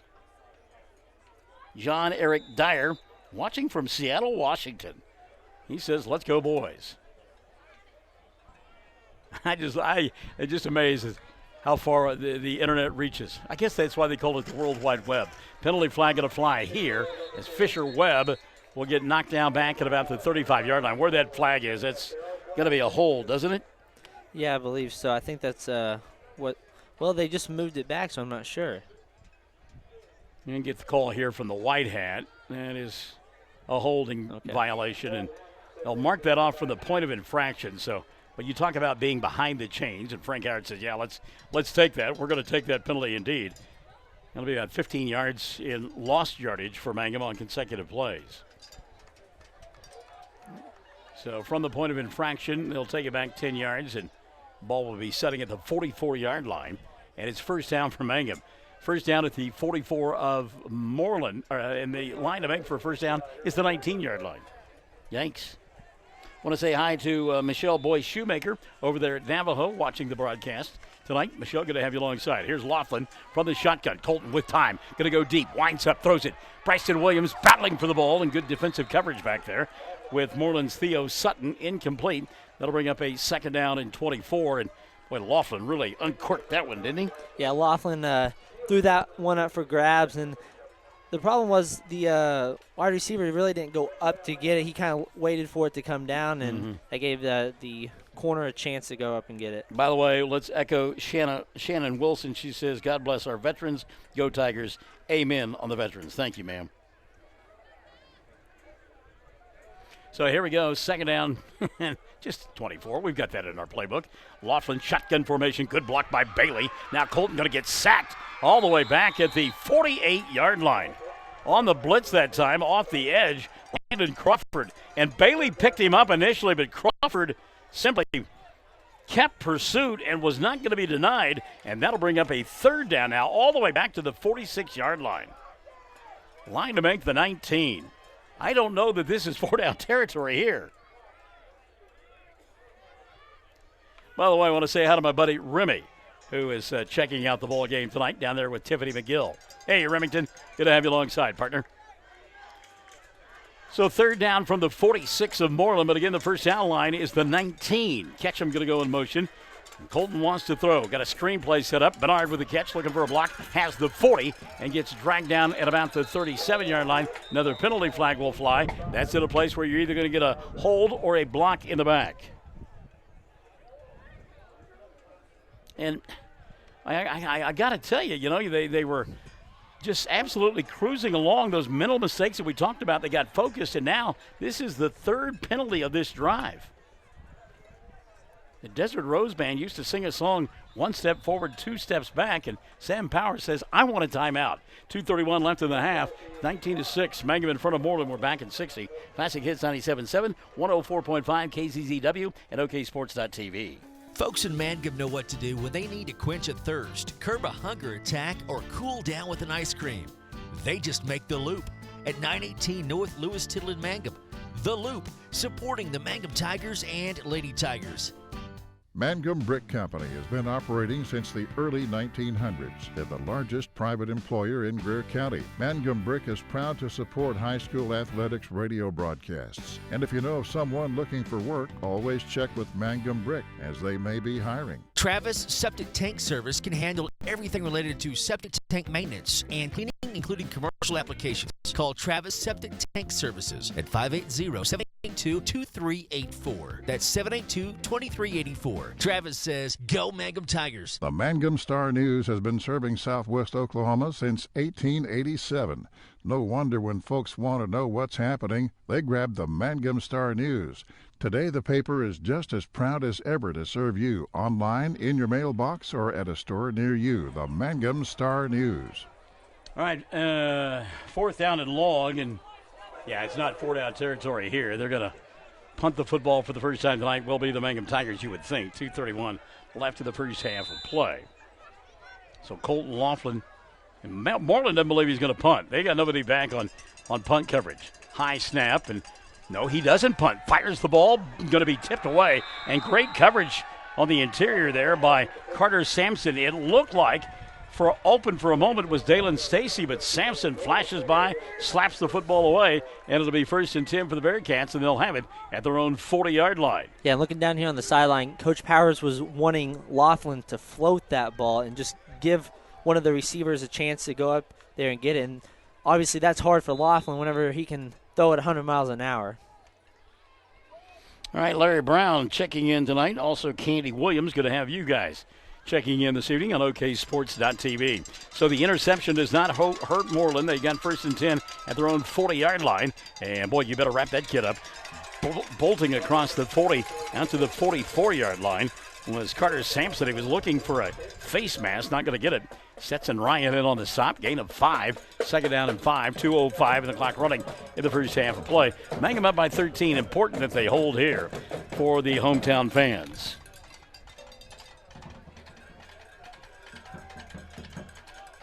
Clock running. We're inside of 2 minutes. Split here on the near side. It's Clayton White. They've not gone to White yet tonight. Dawson Frazier again going to hand it off to Sampson. Big hole. Look out. He gone. 30, 25, 20, 15, 10, 5. Touchdown. And it's the second time we have seen that tonight. Carter Sampson bouncing off the initial hit at the line of scrimmage and then just having all kinds of real estate in front of him for the touchdown run. And with 1:39 left in the half, it's 19-12 with the extra point on the way. He's been clawing and scratching all night, trying to just get some yardage from that tough Mangum defense, and finally finds a hole, takes it to the house, and now we have ourselves a ball game. Well, 2-point opportunity here for Frank Howard and company. They're down 19-12. Dawson Frazier underneath center. Going to run the toss sweep and trying to get into the end zone, and then slipping down and falling and diving for the end zone but not getting there will be Landon Crawford. Got us a game, as Dylan Fox said. 1:39 left in the first half of play. 19 on the board for the Bearcats and a dozen for Mooreland. And we will keep it right here late in this first half of play. And, boy, Dylan, we have seen this before, the inability of both clubs to make either extra points or 2-point conversions. Yeah, and I think we've talked about it from Mangum's standpoint all season long. The inconsistencies early in the season on the kicking game, then it got cleaned up. But down the stretch here, it's really going to become a big factor in close ball games like this. Zelda McMurtry, watching in Central Arkansas, says, go Tigers. 1:39 left in the first half of play. Mangum is on top by a score of 19-12, but a couple of big runs on the night turned in by Carter Sampson. Sampson, one of those that's listed as a quarterback as well. We talked about it. Dawson Frazier, Theo Sutton, and Carter Sampson all listed as quarterbacks. So Mangum, who the last time, remember, Mooreland kicked off, they struggled with the kick, in fact turned it over as they did not make the play.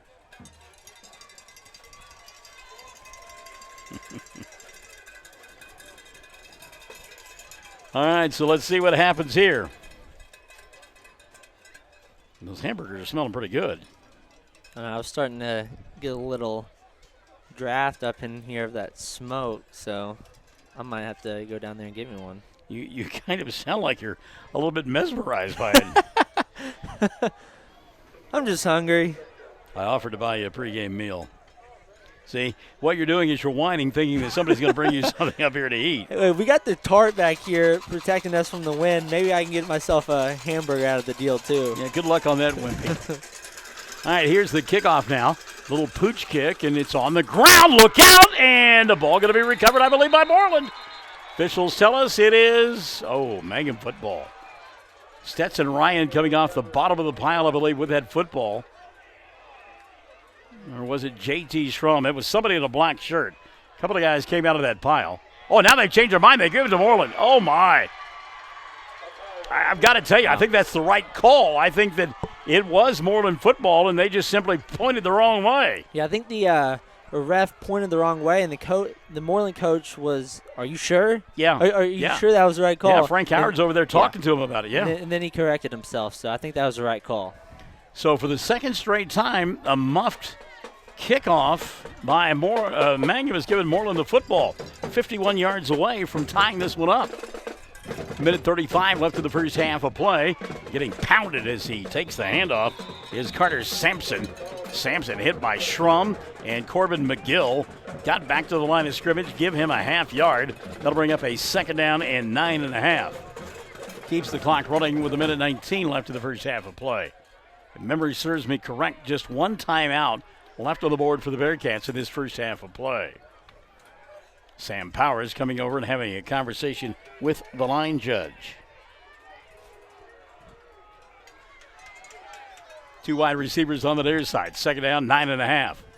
Late toss here on the near side, and Theo Sutton can't make the corner. Good defense there. Brody Shelby didn't get credit for the tackle, but he slowed down Sutton and allowed the tackle to come over the top from linebacker Elijah Bernal. A loss of a yard and a half of the play. It'll be third down and about 11. 35 seconds left and running here in the first half of play. A little bit surprised the Bearcats haven't utilized that final timeout. But you've got to believe that Dawson Frazier going to go up top right now. Down to 25 seconds left in the first half of play. Movement by the Bearcats. That'll stop the clock and give 5 free yards to Mooreland. 23.9 left in the first half of play. And what that does is, as we mentioned, it stopped the clock momentarily, and it gives Frank Howard a chance to talk to his wide receiver, John Maurer, and let him bring a play in from the sidelines. 19-12, 20 seconds of running in the first half of play.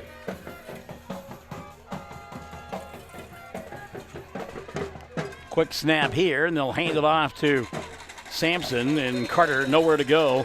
It'll be fourth down and about 5, and that may be the final play of the first half. As Bernal was in on the stop, and that will be the final play of the half. Mooreland will get the football to begin the second half of play.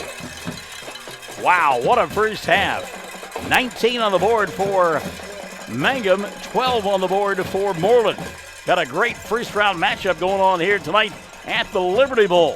19-12, 7-point lead. Mangum in front of Mooreland. You and I take a 2-minute timeout. We'll come back. Time for halftime on Classic Hits 97.7.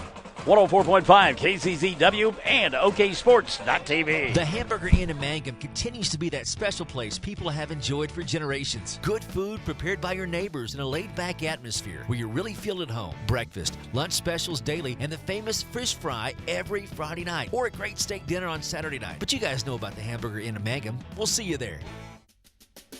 Hey fans, are you going to be in the stands? This is Lori Laughlin from Stockman's Bank, member FDIC, and we can't hide our Tiger pride. Whether it's the gridiron or the basketball court, we support our Tigers and Lady Tigers. So bring your best orange and black and we'll see you at the game. Stockman's Bank is Tiger proud. Mangum Oil and Gas at 1306 North Lewis Tittle offers so many services. From fuel at the C-store to the self-serve car wash, getting propane bottles filled or propane delivered to the home and farm, even U-Haul services.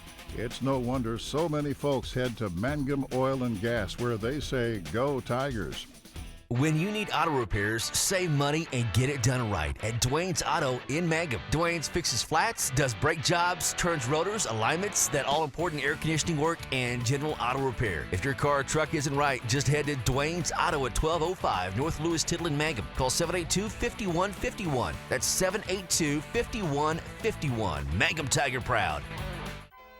Taking care of your family is easy and convenient at the JCMH Family Care Medical Clinic in Mangum. Located at 114 South Lewis Tittle in Mangum, Dr. Lonnie Perryman and nurse practitioner Patty Burks provide a comprehensive, full-service family practice, including care for children and adults, including geriatrics. Call 782-3393 for appointments at the JCMH Family Care Medical Clinic in Mangum. Triad Home Health in Mangum is locally owned and offers nursing, physical therapy, occupational, wound care, IV therapy, and more. All administered by people who go above and beyond for you. Phone Triad Home Health today at 580-782-5800. That's 782-5800. The Mangum Tag Agency is easy to find in 108 East Pierce Street in Mangum. When you need license tags, registration, driver's license renewal, IRP, call 580-782-3004. That's 782-3004. 19-12 at the half. Mangum on top by 7 against the Mooreland Bearcats in what has been a fine first half of football here on Classic Hits 97.7 on 104.5 KZZW and on OKSports.tv. And the folks are coming out of the woodwork. Ivana Young says, come on, Mangum. Ryan Lane over in Ounces. He's watching. Also, we want to say hi to Elaine Case.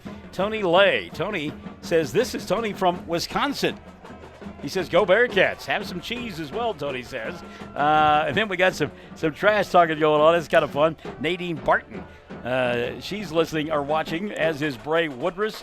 Michael Baker getting in some of that trash talking. They're having fun. Danielle Kaufman is watching tonight. And Jennifer has shared the stream. So having a great time tonight along the various platforms. 104.5 KZZW up there in the Mooreland Woodward area. Also 97.7 Classic Hits in Mangum and Ounces. And then, of course, OKSports.tv worldwide. Did you notice what was going on there a minute ago? I did not know. Talking about the kicking game. And we were watching Jackson Warner for about the last 4 minutes. Been down there kicking extra points as the rest of the team has gone to the locker room for Mangum. So, we talked about it. And 19-12, turnovers, penalties, and the kicking game, Mooreland staying right in this ball game.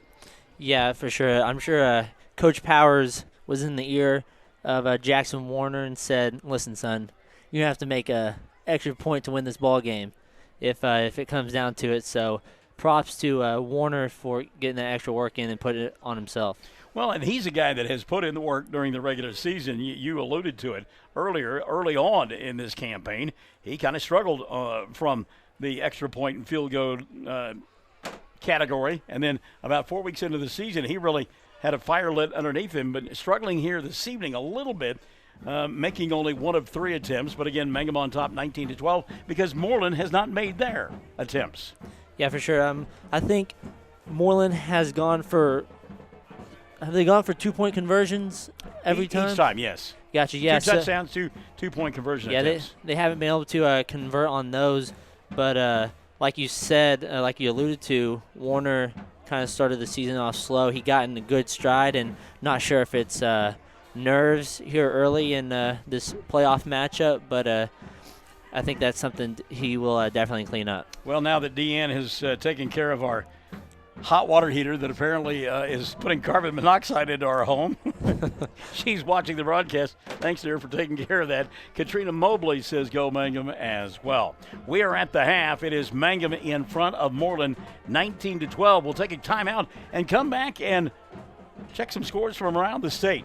This is Classic Hits 97.7, 104.5 KZZW and OKSports.tv. Mangum Golden Age Apartments offer HUD-approved housing for anyone 62 or older or on Social Security disability. They have 1-bedroom and efficiencies which include all bills paid, including Wi-Fi, and cable is just $5. Mangum Golden Age Apartments are located at 100 East Lincoln, right on the downtown square in Mangum. Call Brandy at 580-782-2452 for more information. Friends, you need to take care of your eyes. Have regular checkups. Make an appointment with Dr. Michael Geiger, Geiger Eye Care in Altus, and now there's a Geiger Eye Care in Frederick. Dr. Michael Geiger and Sons, Seth and Bryce, well, they're good at what they do, so get your eyes checked. Geiger Eye Care, Altus and Frederick, proud to support Southwest Oklahoma youth in sports, in the classroom, in the showroom, whatever. That's Geiger Eye Care, Altus and Frederick, Mike, Seth, and Bryce Geiger, 580-482-1756. Everyone wants to be on a winning team. That's why Great Plains Bank is a proud supporter of the Tigers. No matter what life may throw at you, Great Plains Bank has the play drawn up, and we're ready to go into overtime to win your business. What makes Great Plains Bank different is that we will make the extra push to get you to the goal line. When it comes to your family's finances, every play counts. So pick a teammate you can trust. We want you on our team because with customers like you, we are greater together. Great Plains Bank, member FDIC and equal housing lender. Greer County Farm Bureau agents Mickey Lively and Rod Calhoun support high school sports. Mickey and Rod offer insurance for property, auto, casualty, life, commercial, and crop insurance. They're ready to serve you at 231 North Oklahoma in Mangum. Call 580-782-3827. And welcome back to the Liberty Bowl on Classic Hits 97.7 and OKSports.tv. And also joining us now on 104.5 KZZW. That is in Mooreland and Woodward. At the half, it is a 19-12 ball game. Mangum on top of the Bearcats of Mooreland. Want to say hi to Antonio Pedraza. He says, let's go Tigers from out in Virginia. Also, Katrina Mobley. Did we say hi to Katrina? I think we did. See if we can't pull up the scores from around the state there and check on what's going on around Oklahoma tonight on the first night of high school football and in Class A play. No surprise here down at the Bomber Bowl. Frederick in front of Oklahoma Bible Academy, 27-0. That is a halftime score. Also at the half, Stroud in front of Warner, 48-0. It's Cashin on top of Rush Springs, 25-0. Thomas, big lead over Sayre. And we thought that may happen at the half. Thomas 34, Sayre nothing. Minko shutting out Elmore City Purnell by a score of 27-0. It's Pawnee 32, Colcord nothing. Gore in front of Kanawha 14-6. Commerce leads Barnesdale in the second quarter 7-6. Crossings Christian and Dibble, the winner of that one will get the winner of this one. They are tied at 7 and are at the half as Dibble and Crossing Christians tied up at 7 apiece. Ringling out in front of Watonga. This is a second quarter score, 15-0. Wayne leads Savannah 14-7. It's Rejoice Christian over Hominy, 28-0. Texoma in front of Hobart. This is in late in the second quarter. Texoma 19, Hobart 6. Or 8 rather, 19-8 late in the second quarter. Pawhuska, no trouble at the half in front of Oklahoma Union, 44-0. See if we can go down to the 8-man ranks and get some scores passed along to you as well, as there are some teams from Southwest Oklahoma and Northwest Oklahoma as well that are playing this evening. And we pull up the Class B playoffs. Regent Prep, it is a final now. They have beaten Yale 62-6, 62-6. That is a final score. Laverne in front of Ringwood at the half, 28-6. Snyder in front of Wilson. It's 20-12. They are in the second quarter. Shattuck has defeated Garber 46-0. My good friends Perry Thomas and Craig Tangney done and probably checking out this broadcast. Alec in front of Empire 44-6. Burns Flatdale City 20 and Central High 6. That is a second quarter score. Cherokee is thumping Ceiling 30-6 at the half. Pioneer Pleasant Valley in front of Turpin 22-0. That is a halftime score as well. See if we can't get the Class C ball games pulled up now, as we're relying on Mr. Producer, who normally joins us for Michael in the morning. Tipton leads Sharon Mutual, the Trojan Man. It's Tipton 24, Sharon Mutual 14. That is a second quarter score. Also, Winoka in front of Maysville, 28-8. Pond Creek Hunter in front of Fox, 48-6. Couple of minutes left in the first half there. Mountain View, Godibo, and Timberlake in a dandy one. Mountain View, Godibo, 5 minutes left in the second. They lead Timberlake 24-22. And those are the 8-man scores from around the state of Oklahoma. Let's go quickly before we take another break station. Let's go to the 4A bracket. And on a 4A level, Cash trailing Tecumseh 14-7. Tecumseh in front of Cash, but a tough week for Tecumseh, losing a ball player and having another critically injured in a car accident. Classy move by Cash to pass around the bucket and help with expenses. Chickasha and Tuttle, they are tied at 7. That is a surprise there. Bethany in front of Clinton, 6-0. 8 minutes left in the first half. Weatherford out in front of Cushing, 14-6. At the half here, it's Mangum 19, 12 on the board for Mooreland. Our halftime being brought to us by our good friends over there at the Stockman's Bank, and we'll return in 2 minutes on Classic Hits 97.7, OKSports.tv, and also on 104.5 KZZW. When it comes to funeral homes, there are several to choose from, but choosing a funeral home that is locally owned offers the advantage of the local owners who are involved right here in the community, helping you during your time of need. Greer Funeral Home owners Carson and Stacy Van Zant are perfect examples of owners who offer that family-like connection that you'd expect from a friend and a neighbor. Greer Funeral Home in Mangum and Granite, providing dignity and respect. Amanda Weaver from Mangum is now the manager at Courtsview Meat Company in Altus. Gary and Letitia Stockton and Amanda are proud to sponsor Hobart Bearcat and Mangum Tiger radio broadcasts. Listen when you're enjoying ball this fall. Stack up on the best ribeye steaks money can buy from Courtsview. Also ribs, jerky, smoked sausage, hams, and a lot more. And of course they do custom slaughtering. If you're grilling, roasting, baking, or slicing, you can't go wrong with Courtsview Meat Company, 800 South Veterans Drive in Altus. Phone 580-477-1390.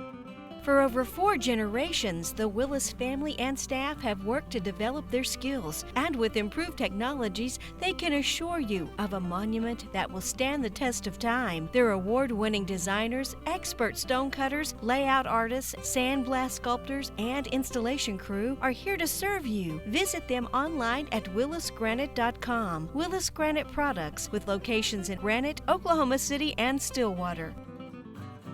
333 Dental Care in Mangum is the dental practice of Dr. Dustin Lively. His experience, skill, and compassion go hand in hand when providing exceptional, up-to-date patient care. Dr. Lively and his team of professionals are proud to help you with the best dental care possible, along with preventive care that will result in a beautiful, long-lasting smile. Call 580-782-2552 or visit the team at 333 Dental Care. They support the Mangum Tigers and Lady Tigers. Wondering how Western Oklahoma State College can fit into your future? With 25 degree options and more than 20 student organizations, it's easy to join the Pioneer family.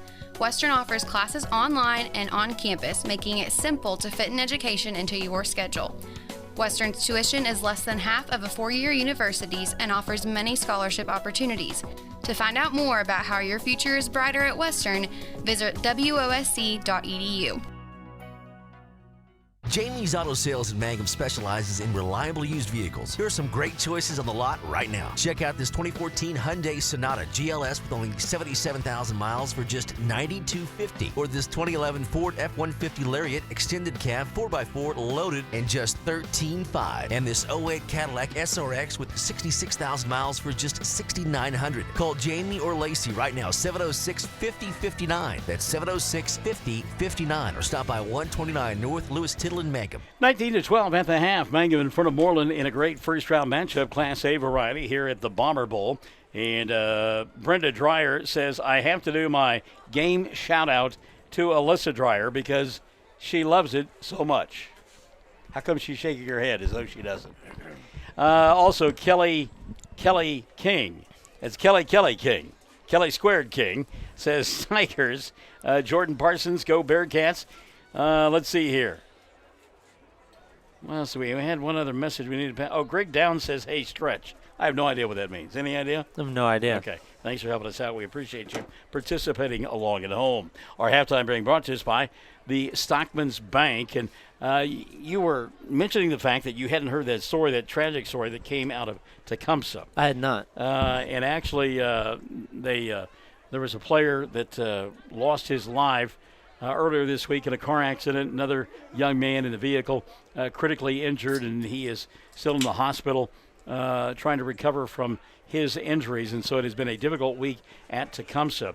And the folks at Cash, just a classy move, decided that, first of all, they contacted the school and offered any kind of support and help they could. Because really not in a position where you can postpone the football game because of that, of that tragedy. Because we're in the season, you can do something different. So they offered any support they could, and then tonight they were going to have the cheerleaders pass the hat throughout the stands and give all the money that they collected to the two families, the family that has to bury a child and the other family that is hoping that their child who is clinging to life survives. So as I said, we get so wrapped up in these ball games and who wins and who loses, who loses and who advances. But, boy, when something like that happens, it is a punch in the gut to you, and it's a reminder of how, and I know it sounds cliche, but how fragile life is. No, for sure. I mean, it's definitely a reality check whenever something like that happens. It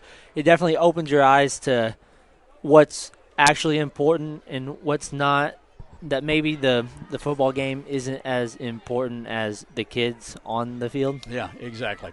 Hey, we've got a minute, and I think we owe the stations one more 2-minute timeout. We'll get to that in just a few minutes. But I want to, and we talked about this off air before we went on, and it has been a topic of conversations at water coolers and sports talk radio and everywhere. The incident that happened last night at the end of the football game, the NFL's Cleveland Browns and the Pittsburgh Steelers, and Mason Rudolph, a former Oklahoma State football quarterback, involved in that. Miles Garrett, I'm sorry, suspended indefinitely. You, as an OU guy, you had a take on it that I heard a lot of other OU people say, and I'm interested to hear your thoughts on all that occurred last night. And I really don't think it's from an OU perspective. Are you sure? I have no bias in this situation. Okay. I think we both agree that the extent that it was taken to by Garrett was unacceptable and outright ridiculous, and he deserves everything that the league was going to put on him. But on the other side, there was a little instigation from Rudolph's part. I'm not saying that excuses anything at all. I'm just saying that there should have been a little bit of a punishment for Rudolph. And I don't know that I disagree with you. Probably a one-game suspension may have been warranted there. But the thing that I go back to, and who got suspended and who got fined, but if he connects with that helmet, I mean, he could have killed Mason Rudolph in front of a national television audience.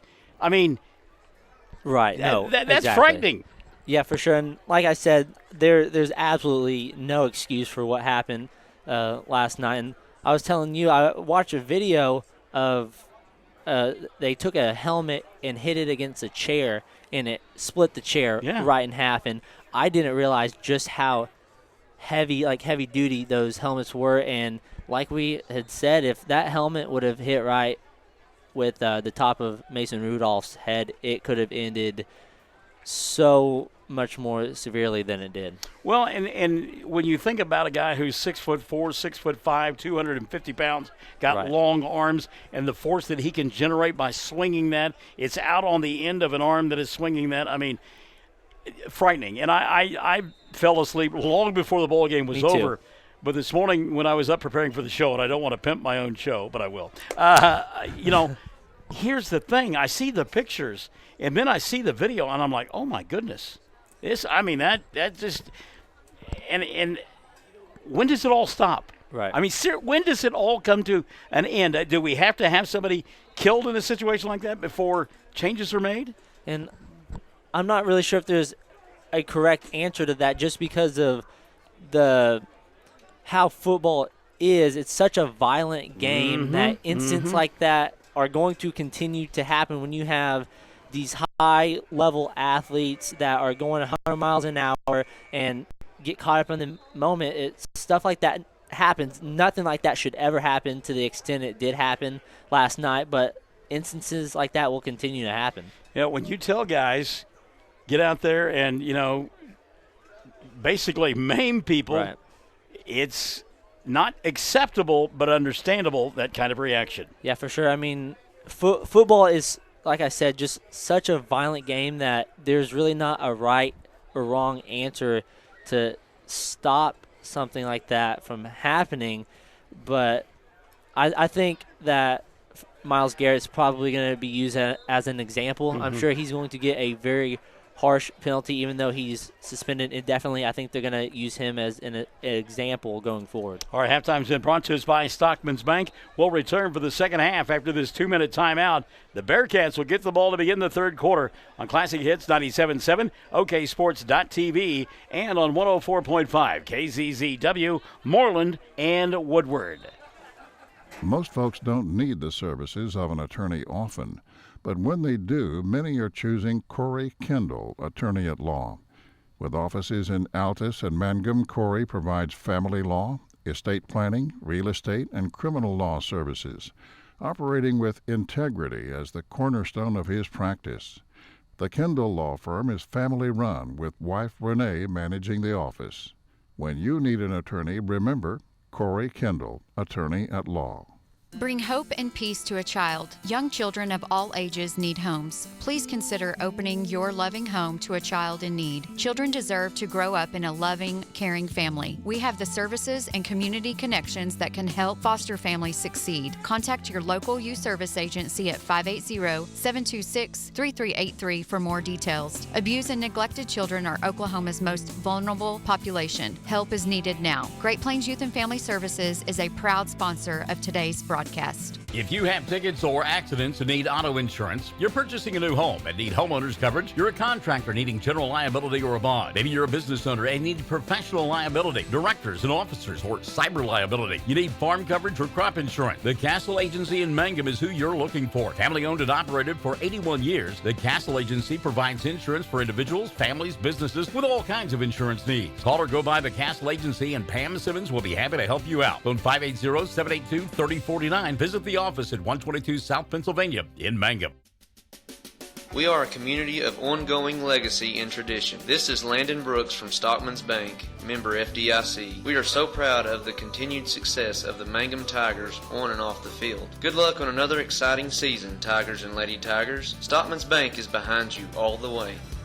All right, second half set to unfold here on Classic Hits 97.7, OKSports.tv, and 104.5 KZZW. By the way, Greg Downs wants me to know that Stretch knows. So whatever that message is. As long as Stretch knows. Yeah. Penny Rosales says, keep it up, guys. Go, Mangum Tigers. Jordan Patrick, get the win, Tigers. Brandy Pearson Miller, let's go blue. Let's show them what we're made of in the second half. J.C. Spurwell, shout out to our favorite Mangum High School cheerleaders, Jenna and Shay. Mickey Clark watching from Yukon this evening as Oklahoma. Let's see here. Josh and Dusty Ellison are watching again. End over end kick here on the near side and kneeling down and getting excellent field position for Mooreland to begin the second half of play will be Nate Butts, who made the one-hop catch. It'll be 1st and 10 for the Bearcats. They'll have it at the 37-yard line of Mooreland as we are underway in quarter number 3, brought to us by 333 Dental. So a couple of big plays from Carter Sampson has kept this club from Mooreland in it. Dawson Frazier, I mean, he talked about it. I've known Dawson since he was a baby. Used to work with his dad, Greg Frazier, and Andrea Frazier, mom. Toss sweep, Sampson near side. Run out of bounds at the 44-yard line. Making the play over there, Bernard Bailey. Check that. That was Elijah Bernal instead. And that'll bring up a 2nd down and 4 after the 6-yard run. Now, how in the world did I get sandburrs in me? Goat heads. Where did they come from? I'm in a concrete building. I got to. Well, I tell you what, it's great to be me. 2nd down and 4. Mooreland, you would think they would keep the football on the ground. They've had some success. Handoff here on the near side and knocked down at the 45-yard line after a yard gain will be Carter Sampson. JT Schrum in on the stop. JT helps him off the field. Corbin McGill there as well. And that'll bring up a 3rd down and about 3, just over 3. The ball setting on the 44-yard side of the 45-yard line. I just confused you. Sorry. That's what I do best. 3rd down, about 3. Frazier, late pitch, near side. Sampson slipped down as he tried to cut back inside. Good job out on the edge that time by Dalen Stacy and Colton Laughlin. Laughlin will get credit for the tackle, and that'll bring up a 4th down and about 4. So I think you got to punt now, and I mean, that's what Frank Howard's going to do. Yeah, I think for sure. You don't want to give Mangum any momentum early here in the third quarter. So the Tigers will hold defensively. They'll send Bryson Williams back to accept the punt. He is up top here on the near side. You'll find Fisher Webb, and in punt formation, Theo Sutton. Now remember, Sutton can throw the football, and his protector back there can throw it as well, but they'll punt it away. Wobbly kick. Fisher waits for the bounce, picks it up at the 21, comes near side of the 25, gets a block at the 30, and dragged down from behind at about the 32-yard line. Open field tackle by Nate Butts. So it'll be 1st and 10 now for Mangum. 10:32 left here in the third. Brought to us by 333 Dental. And Caitlin Huckabee indeed is up there in Alva, America. Northwestern Oklahoma State University, home of the Rangers.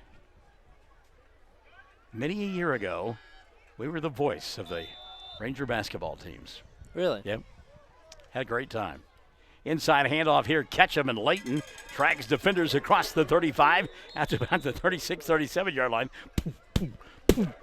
Layton Ketchum picking up 5-6 yards on the play. Trevor Hubbs in on the stop. That'll bring up a 2nd down and 5. Good-looking moon rising over there in the east this evening. Somewhere, the Werewolves of London are playing. Bernard Bailey on the carry, near side, gets a block, has the 45, 50, still on his feet, stiff arm, and across the 45, and still hasn't been dragged down, and finally is at about the 37-yard line. The line judge here on the near side, ready to throw his penalty flag. He thought there might have been a face mask, and he stuffed it back inside his pants. Wow. You don't like that call, or no call. I thought what he was going to call was right. All right, here's Bailey again. Bernard back on the backside of JT Schramm inside the 35, down to about the 31-yard line. Stetson Ryan and Quan Bailey actually on the carry instead of Bernard. And it'll bring up a 2nd down now, 2nd down at about 4. So Quan Bailey on the carry. Layton Ketchum looking at the sidelines, getting the play in. Bailey in the backfield with Laughlin. Colton wants to throw. Flush from the pocket. Has room. Fires. Corner of the end zone. Looking for Williams. Bryson cannot hold on. It's incomplete. And that'll bring up a 3rd down at about 4. Give credit to Dawson Frazier. Got there late as that ball hung in the air. And it's incomplete. That may be one where Colton looks back and says, I either could have tucked and run for the 1st down, or I had a man open in the flat for a possibility as well. Ruth Beal watching the ball game. Greg Downs asking me a question that, Greg, I got to tell you, I don't have any idea. I want to know if they have hot Dr. Pepper here at the Liberty Bowl. I'm going to say even if it's out, it's still cold. So I'm going to say no. All right, so no, you're going to go with no. I'm going to go, even if it's sitting out, it's cold. So I'm going to say no. So we got Fansville going on here at the Liberty Bowl is what you're telling me, right? Yeah. Somewhere we think that Brian Bosworth is going to show up as the sheriff? Yeah, I think so. Okay. That's a great question. I love that. So 3rd down and 4. Mangum obviously in 4-down territory at the 32 of Mooreland, and Mooreland just gave him a 1st down. Hard count there for Laughlin, and I think that is that just the 2nd penalty of the night against the Bearcats? Yeah, I think so. I think it's been 2 different stories between Mangum and Mooreland when it comes to penalties. By the way, I want to say hi to Fran Lively, watching on OKSports.tv. 19-12, 9:22 left here in the third. Third quarter brought to you by 333 Dental. Laughlin double clutches, throws, pass caught. Fisher Webb, and Webb will pick up, let's see, they marked him out at about the 18-yard line. That'll bring up a 2nd down and 2.5, 3, short 3, long 2 for Mangum. Cindy J. Smith says, let's go. Quickly to the line of scrimmage. Here comes Laughlin. Colton with time. Looking. Great job by the line to give him protection. Jump ball, and it's caught by Stacy for a touchdown. 9:11 left in the third quarter of play, and Colton Laughlin just threw that up and said, hey, big fella, use those hands, use that leaping ability, and make the catch. Yeah, Laughlin has thrown a couple of those up tonight, and they haven't been converted, and Stacy went up and got that one right at the top. So the touchdown, good from 18 yards away, and it gives Mangum a 25-12 lead. They're going to go for two here. Bernard Bailey in the backfield with Colton Laughlin. Laughlin rolling on the near side, looking, got room, stops, pumps fake, now throws, corner of the end zone, and the pass is incomplete, and the two-point conversion is no good. But with 9:11 left in the third period of play, Mangum up by 13. 25 on the board for the Tigers and a dozen for the Bearcats. We're back to the Liberty Bowl after this on Classic Hits 97.7, OKSports.tv, and 104.5 KZZW, Mooreland and Woodward. Reap Go Harvest rewards from Firestone when you buy two or more Firestone Ag tires at Blair Tire and Feed. Get $25 off on eligible Destination Farm and Destination Turf radial tires, $100 off on eligible radial tires, and $200 off on eligible AD2 radial tires. Plus, for every tire purchased, we'll donate $5 to the National FFA organization. Your Firestone dealer is Blair Tire and Feed, corner of Highway 283 and 19 in Blair. This offer good now through October 31st, 2019. John and Katie Murray are proud to let you know that they are reopening the old Bratton Drug location at 109 South Oklahoma in Mangum. Locally owned and providing pharmacy, health and beauty, gifts, and cards. Complete pharmacy, including medication therapy management and immunizations, including a convenient drive-thru. The new Mangum Drug Company, opening soon. Back at the Liberty Bowl, and Tiffany McGill, who wants to do a Name That Tune competition with yours truly, has come into the broadcast booth. Tiffany, good to have you alongside. We appreciate it. Okay, I've never known her to be speechless, but now suddenly she is. 25-12, 9:11 left here in the third quarter of play. You got to run the camera there, not work I do. yourself. I do have to do that. Kickoff here by Mangum on the near side. Wobbly kick and falling on the football at about the 39-yard line will be Nate Butts. It'll be 1st and 10 now for the Bearcats. 9:09 left in the third quarter of play. You had no idea how glamorous the broadcasting life was, did you, Tiffany? Well, I worried about you. Why did you worry about us? Yeah, well, because I know that you guys have been out here quite cold lately. I wanted to come in and check on you and see if maybe you needed some hot cocoa. Well, it's the kid that's cold. I got golf stuff. I'm okay. The kid, you wanted her to get you. I'll give her the money. I just wanted some sympathy. That's all I wanted. Yeah. I'll give you a little sympathy. Thank you. Yeah. And she'll bring him back from the office later on. 1st and 10 now, and the handoff going to go here on the near side to Carter Sampson. Sampson gets stopped in his tracks, and we hope that Corbin McGill will be in on the stop here since Mom is up here. There we go. It'll be 2nd down and about 9. Now, Corbin is a square man. Has he been square all of his life? Pretty much. Okay, all right. One of those big uglies. You're okay with me calling your son a big ugly, right? He's a big ugly. Okay, yeah, there you go. I mean, yeah, if it weren't for the big uglies, the pretty boys wouldn't be able to survive. 2nd down and 9. We've got people on the internet talking to us. We got them coming into our broadcast booth. It's amazing the crowd that you draw. Oh, yeah, me? Yeah. 2nd down and 9. Dawson underneath center. Frazier wants to throw, has time, now gets flushed from the pocket, and he'll get dragged down from behind. A penalty flag will fly. Stetson Ryan, Christian Travanka in on the stop, along with Quan Bailey. And this has got to be a hold called against Mooreland.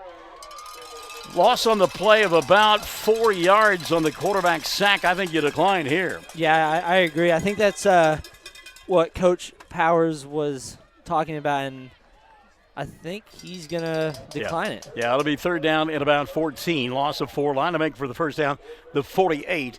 8-10 and running here in this third quarter of play, brought to us by 333 Dental. By the way, the camera's pointing out. It's not on you, but we can bring it in. I can turn it around if you want to be on camera. Oh, my goodness, that's some good stuff there. Boy, you've never seen a woman run for the exit as quickly as she did there. You said, I'll turn it around on you. All right, 3rd down and 14. Big play here for both ball clubs. Frazier dropping back to pass. Short drop throws out in the flat. Pass going to be too tall as he was covered by Fisher Webb, the receiver Austin Owens. And with 7:50 left in the third period of play, Mooreland will have to punt the football away. You know, sometimes I'm watching that stuff on Fox on the weekend, you know, and Joe Buck will say, we're going to bring you in the broadcast booth with Troy and I, and you know, they go on camera and talk.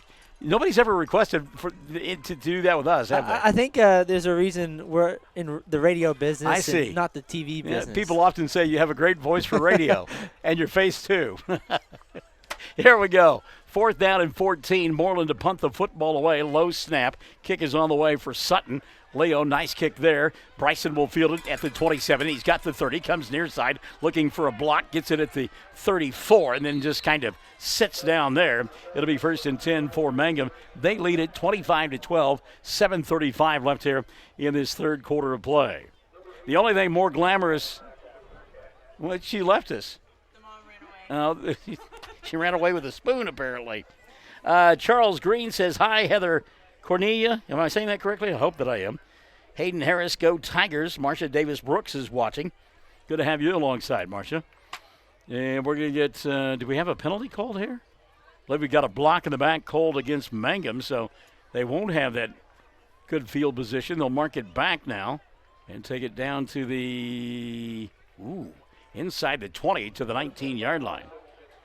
So I think they called actually a personal foul on the play, not a block in the back.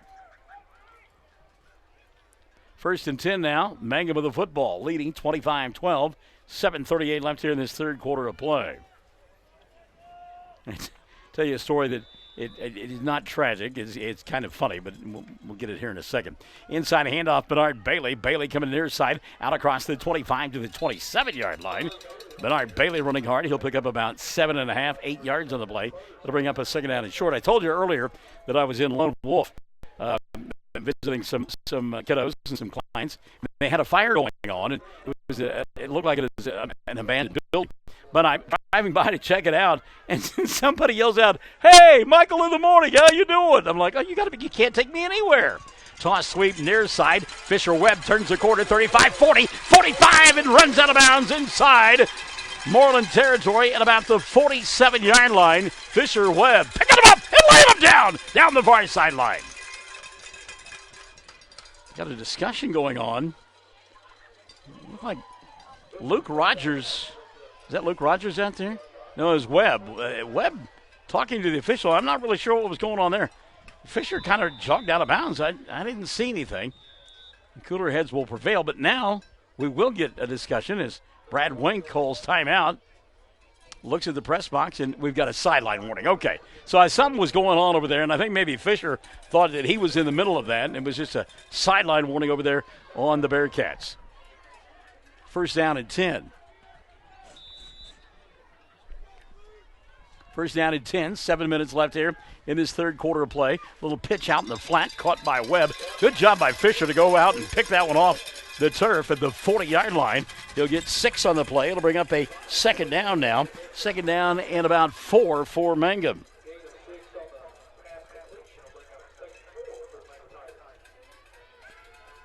So Mangum beginning to move the football now. 2nd down, 4. Colton going to keep it himself. He'll get inside the 40 down to about the 39, but that's a good read that time on the part of the Mooreland defense. Leading the way was Carter Sampson. John Wick from Mooreland checking in. Eric Rodriguez, he says, lights, camera, and action. Good stuff there. Sean Whetstone.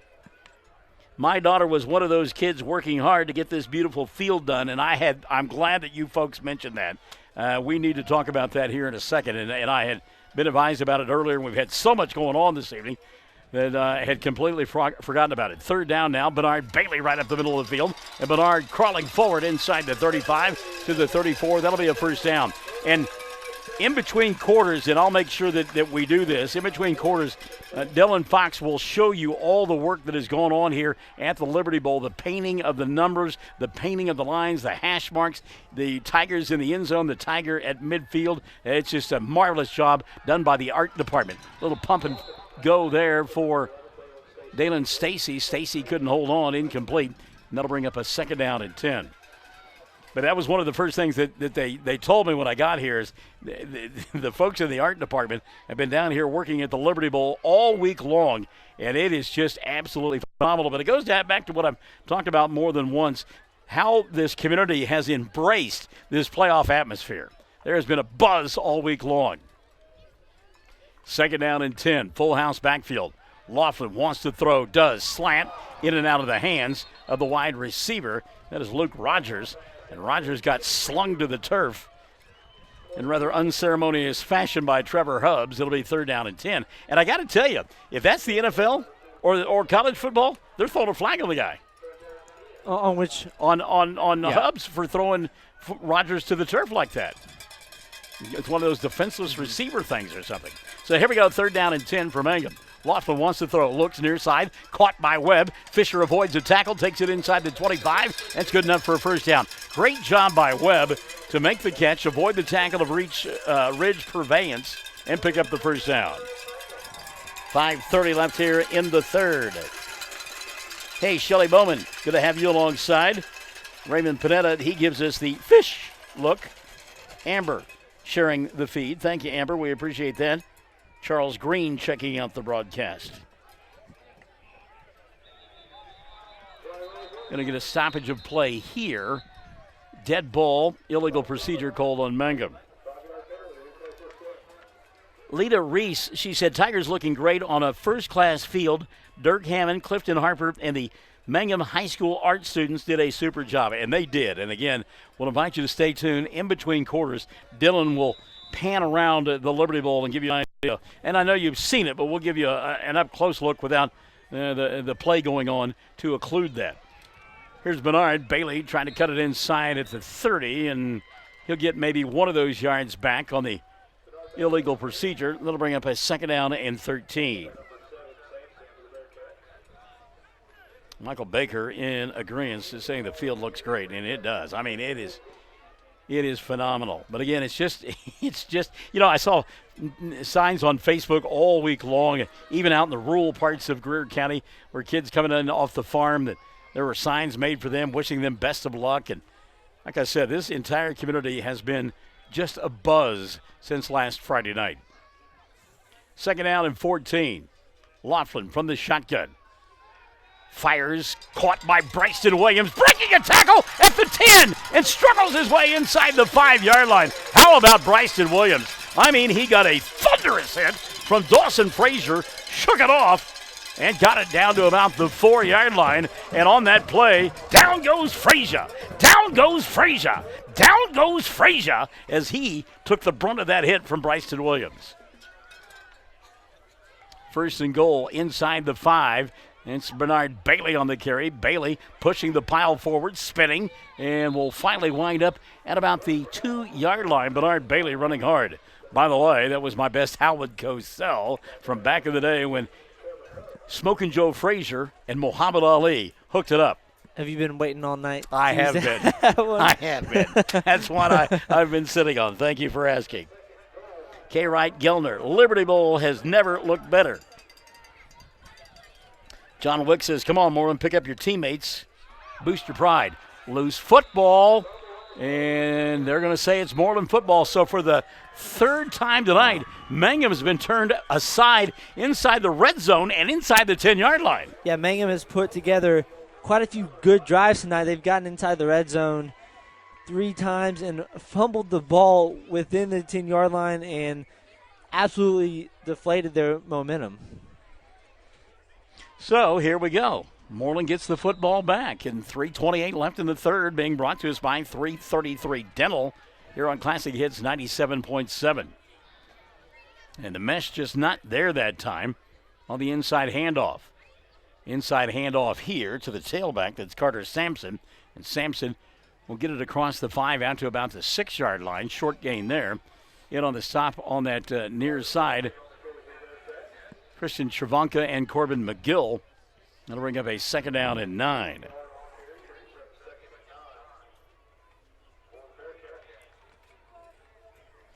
So here we go, second down and 9. You know, Mangum's got 1 turnover on the night. Well, I tell you what, if you're going to dial one up, it'd be right now if you're Sam Powers' team. Yeah, for sure. I think they're looking for anything right now to get that momentum back. Second down and 9. Frazier going to hand the ball off, and boy, I tell you what, great defense out on the edge. It's Colton Laughlin getting help from Elijah Bernal.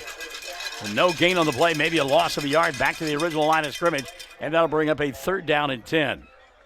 So They have done a great job tackling tonight, they being the Mangum Tigers, except for 2 plays. And that's why there's 12 points on the board for the Bearcats. Yeah, for sure. They've done a good job all night. Just the running backs gotten free a couple times and had 2 really big plays to keep this game close. All right, Carter Sampson now out of the ball game. Frazier rolling near side, throws and pass. Nearly got picked off by Dalen Stacy. And then it went through the hands of the intended wide receiver, Landon Crawford. It'll be 4th down and 10, and Mooreland going to have to punt from their own end zone. Mangum should get great field position here. So the Tigers 3 times inside the 10-yard line, only to be turned back twice because of fumbles and once because they penalized themselves out of it. A couple of snaps have been low back to Theo Sutton, but I don't know that you put pressure on him here. I don't think you want to risk a personal foul penalty and allowing Mooreland to keep the drive alive. He'll get the punt away quickly, Sutton does. End-over-end kick that Webb will chase over to about the 45-yard line and then get away from, and it will spin back to about the 44. So it'll be 1st and 10 from there for Mangum. They'll have it on the Mooreland half of the football field. On top by a score of 25-12. Minute 58 left here, 3rd quarter of play. Well, and again, I'm going to be a play caller here. If I'm Coach Powers, I'm going to take a home run shot right now.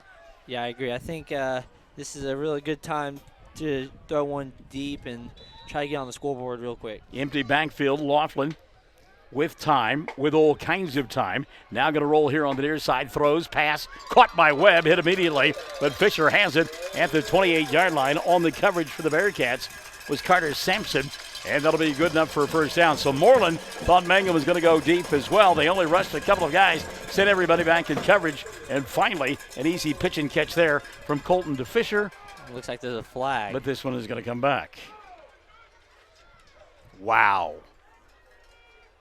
And again, that one, and it's a 2-man rush, and that is a point of infraction foul. So this was back there when Colton was running around looking for space. It happened at the 49-yard line of Mangum, all the way back to the 39. Wow. Line to make is the 34 of Mooreland. Minute 45 and a running 3rd quarter of play, brought to us by 333 Dental. From the shotgun, here's Colton. Laughlin with time, flush, now fires, pass behind. Bryson Williams incomplete. That'll bring up a 2nd down. And again, Mooreland only rushing 2 defenders and dropping everybody else into coverage. So Laughlin plenty of time to find somebody, but wow.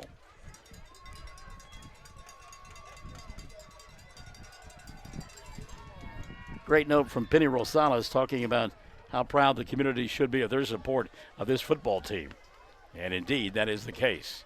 Going to run the football here. Bernard across the 40, 45, still on his feet out to the midfield stripe. So Bernard Bailey going to make it a 3rd down and manageable as he'll take it out to the midfield stripe and sets up a 3rd down and about 16 for Mangum.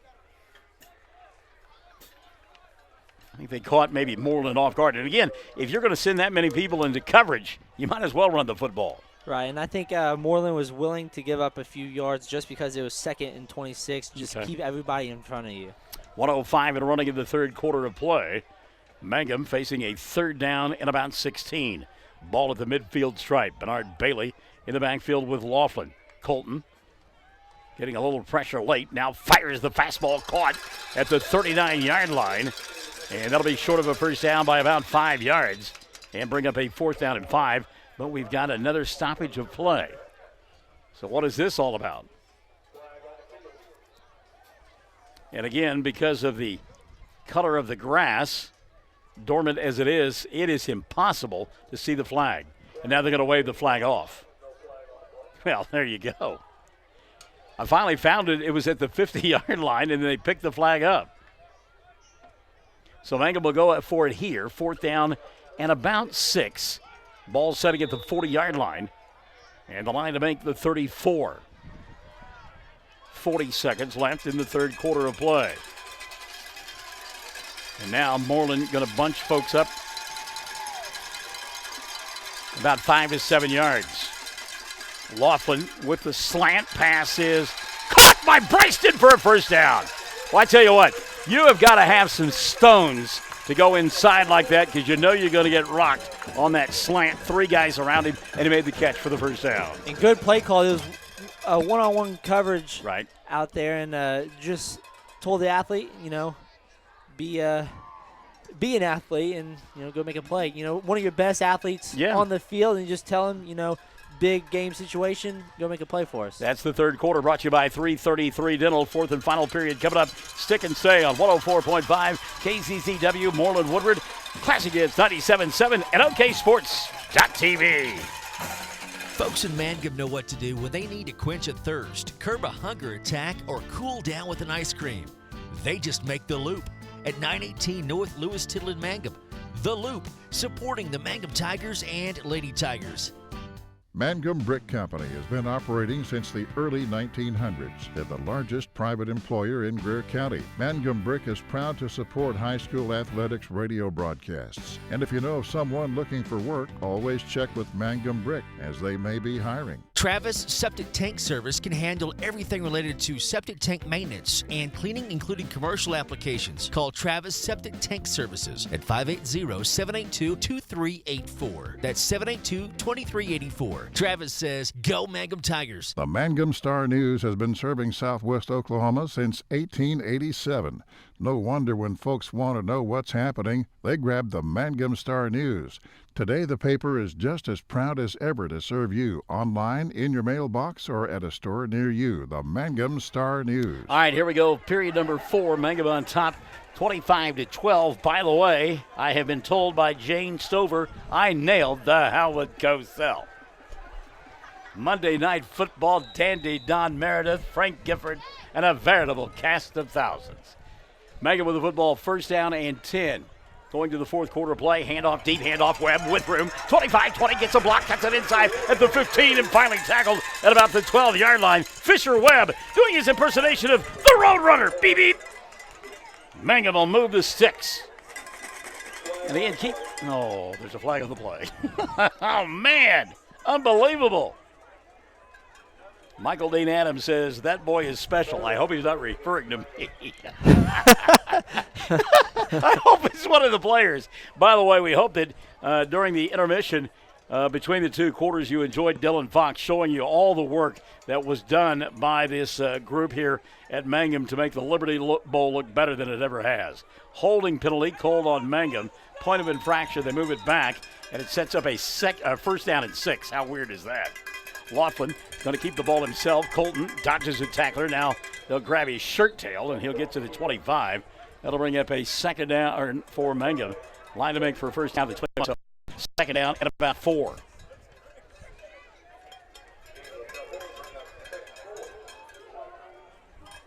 .11:30 clock running here in this fourth quarter play. The winner advancing and taking either Crossings Christian or Dibbalon next week. If it were to be Mangum, they would get to stay at home and play the winner of that bowl game here at the Liberty Bowl. 11:10, clock running, fourth quarter. Laughlin taking his time now. Mangum willing to shorten the game, up 25-12. Leighton Ketchum out in the flat. Laughlin going to go the other way. Lost it, corner of the end zone. Williams. Bryston with the catch and the touchdown from 25 yards away. And with 10:59 left in the fourth quarter of play, it's now Mangum 31 and Mooreland 12. And again, throw the ball up, let the big fella go get it, score the touchdown. Yeah, and like I was saying earlier, one of the best athletes on the field. You just give him a shot. Throw that ball up and tell him, go make a play. Yeah. And, of course, Coach Pennypacker says, I want the football season to last a long time, but I look forward to him being under center for me when we play basketball.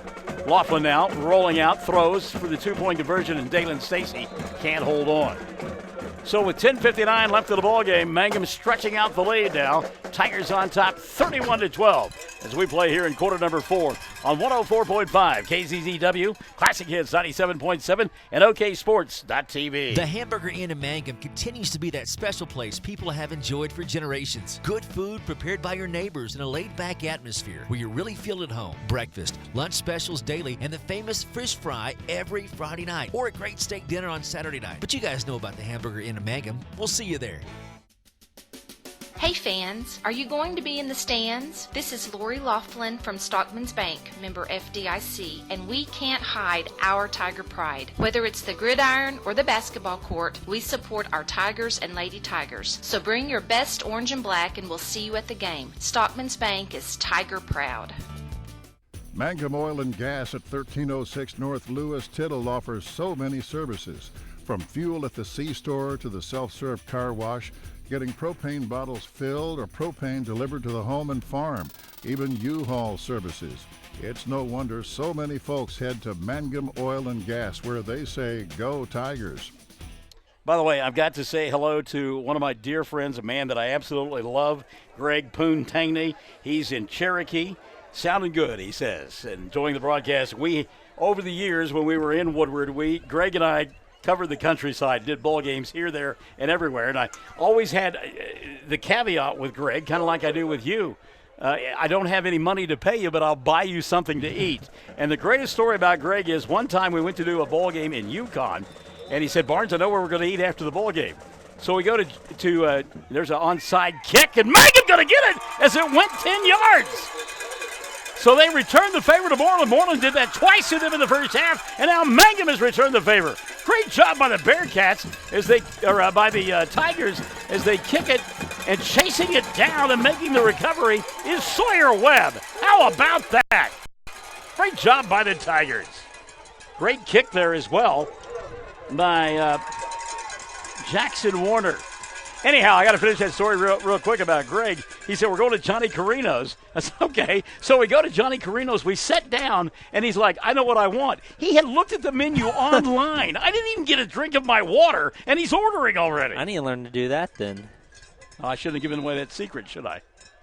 All right, here we go. 1st and 10. Mangum with the football at the 48-yard line of Mooreland, trying to put this one away. And before it gets underway, we got a stoppage of play.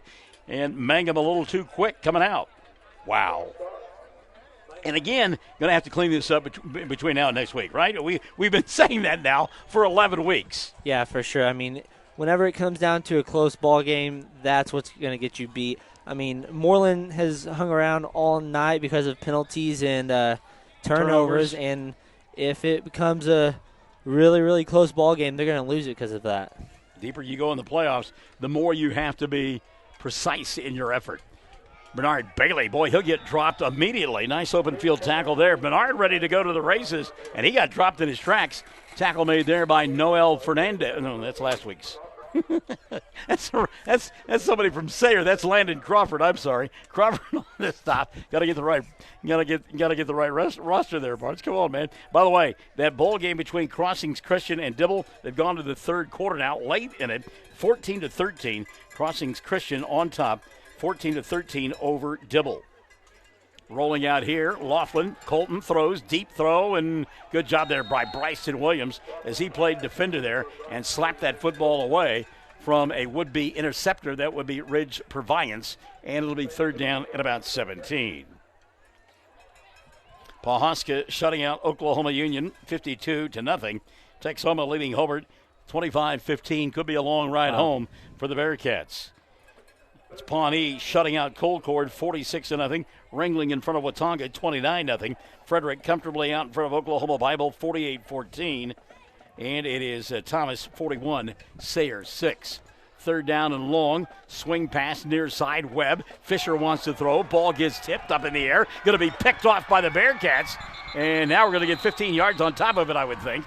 J.T. Schrum absolutely lighting up like the proverbial Christmas tree. John Sertle, who intercepted the ball. There was no call. A break there for the Bearcats. But on the interception, football going to go to Mooreland. Well-designed play, but the rush was there, and Webb had it tipped when he threw it, tried to go deep with a pass. Yeah, from up here, we could kind of tell that the throw was going to be a backwards pass, so you could kind of tell that was about to happen, but good read. So Mooreland has it 1st and 10 at the 40-yard line of Mangum. 10:07 left of the ball game. Little toss sweep here on the near side. Theo Sutton wants to throw. Sutton coming back the other way, gets a big block. Sutton now a late pitch to Dawson Frazier, and Frazier bouncing off of people, loses the football at about the 31-yard line, but it goes out of bounds, and it will be Mooreland football.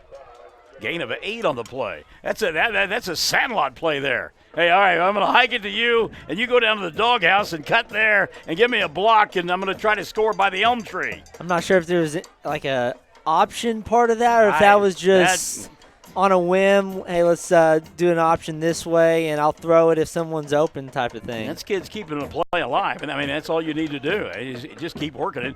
Don't give up on the play. 9:25 left of the ball game. Second down and about 3. Inside handoff, big hole. Look out, running free into the second level, spinning away from tacklers. Carter Simpson dragging people inside the 10 down to about the 6-yard line. Carter Simpson, I'll tell you what, he brought his big boy britches tonight, and he has ran like a man possessed. Now, he's been pummeled a bunch of times, but when he gets into the free, when he gets to that second level, watch out. Yeah, he's had to earn every single yard he's got tonight, but he's definitely showed up to play. Donna Williams-Terry says, Payson, or as we call him, Fudd, I'm watching you. Inside handoff, and, well, that time nowhere to go for Carter Sampson. If you're going to knock him down, get about 5 people in there, and they did, they being Mangum. Juan Bailey in there, along with Corbin McGill. Also, Christian Travanka getting off this pile, and J.T. Schramm. Anyhow, Donna Williams-Terry, Payson, I'm watching you. You're doing a good job of blocking the defense. And I call him Fudd. Had a chance to meet him last week after the ball game. Great young man. Second down and goal. And 5-yard mark-off going to be called on Mooreland as the back turned up too quickly. That'll be illegal. Oh, no, they called offsides on. Oh, my goodness. Wow. And I'm like Coach down there. He's kind of waving his arms. The back, you could tell, turned up to the line of scrimmage too soon, but they called a neutral zone infraction instead on Mangum. Wow. So that'll be second and goal now from just about the 3.5-yard line. And the band played on down below us. Enjoying them.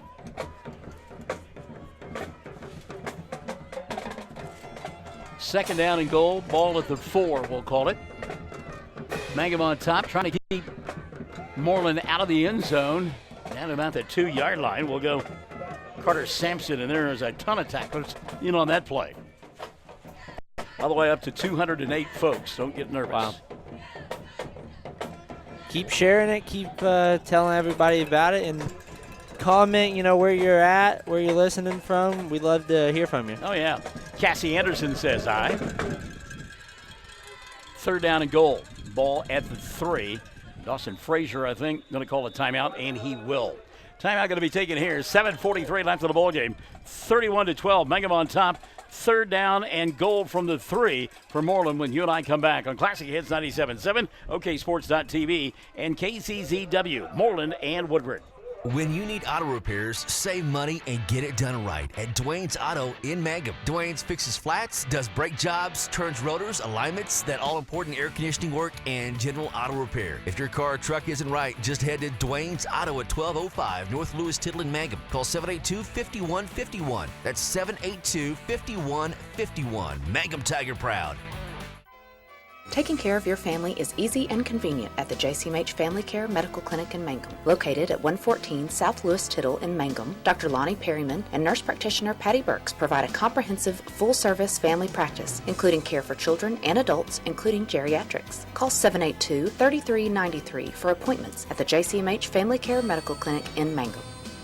Triad Home Health in Mangum is locally owned and offers nursing, physical therapy, occupational, wound care, IV therapy, and more. All administered by people who go above and beyond for you. Phone Triad Home Health today at 580-782-5800. That's 782-5800. Third and goal from the 3. They fake the toss sweep, and Frazier throws into the end zone. Dawson's pass too tall, incomplete. It was intended for Landon Crawford, and that'll set up a 4th down and goal.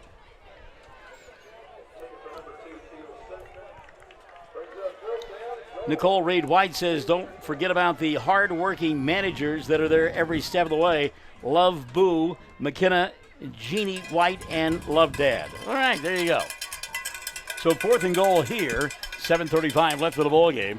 31-12, Mangum on top. Trying to keep Mooreland out of the end zone. They do run the toss sweep here on the near side. And boy, Mangum does a great job of sniffing it out.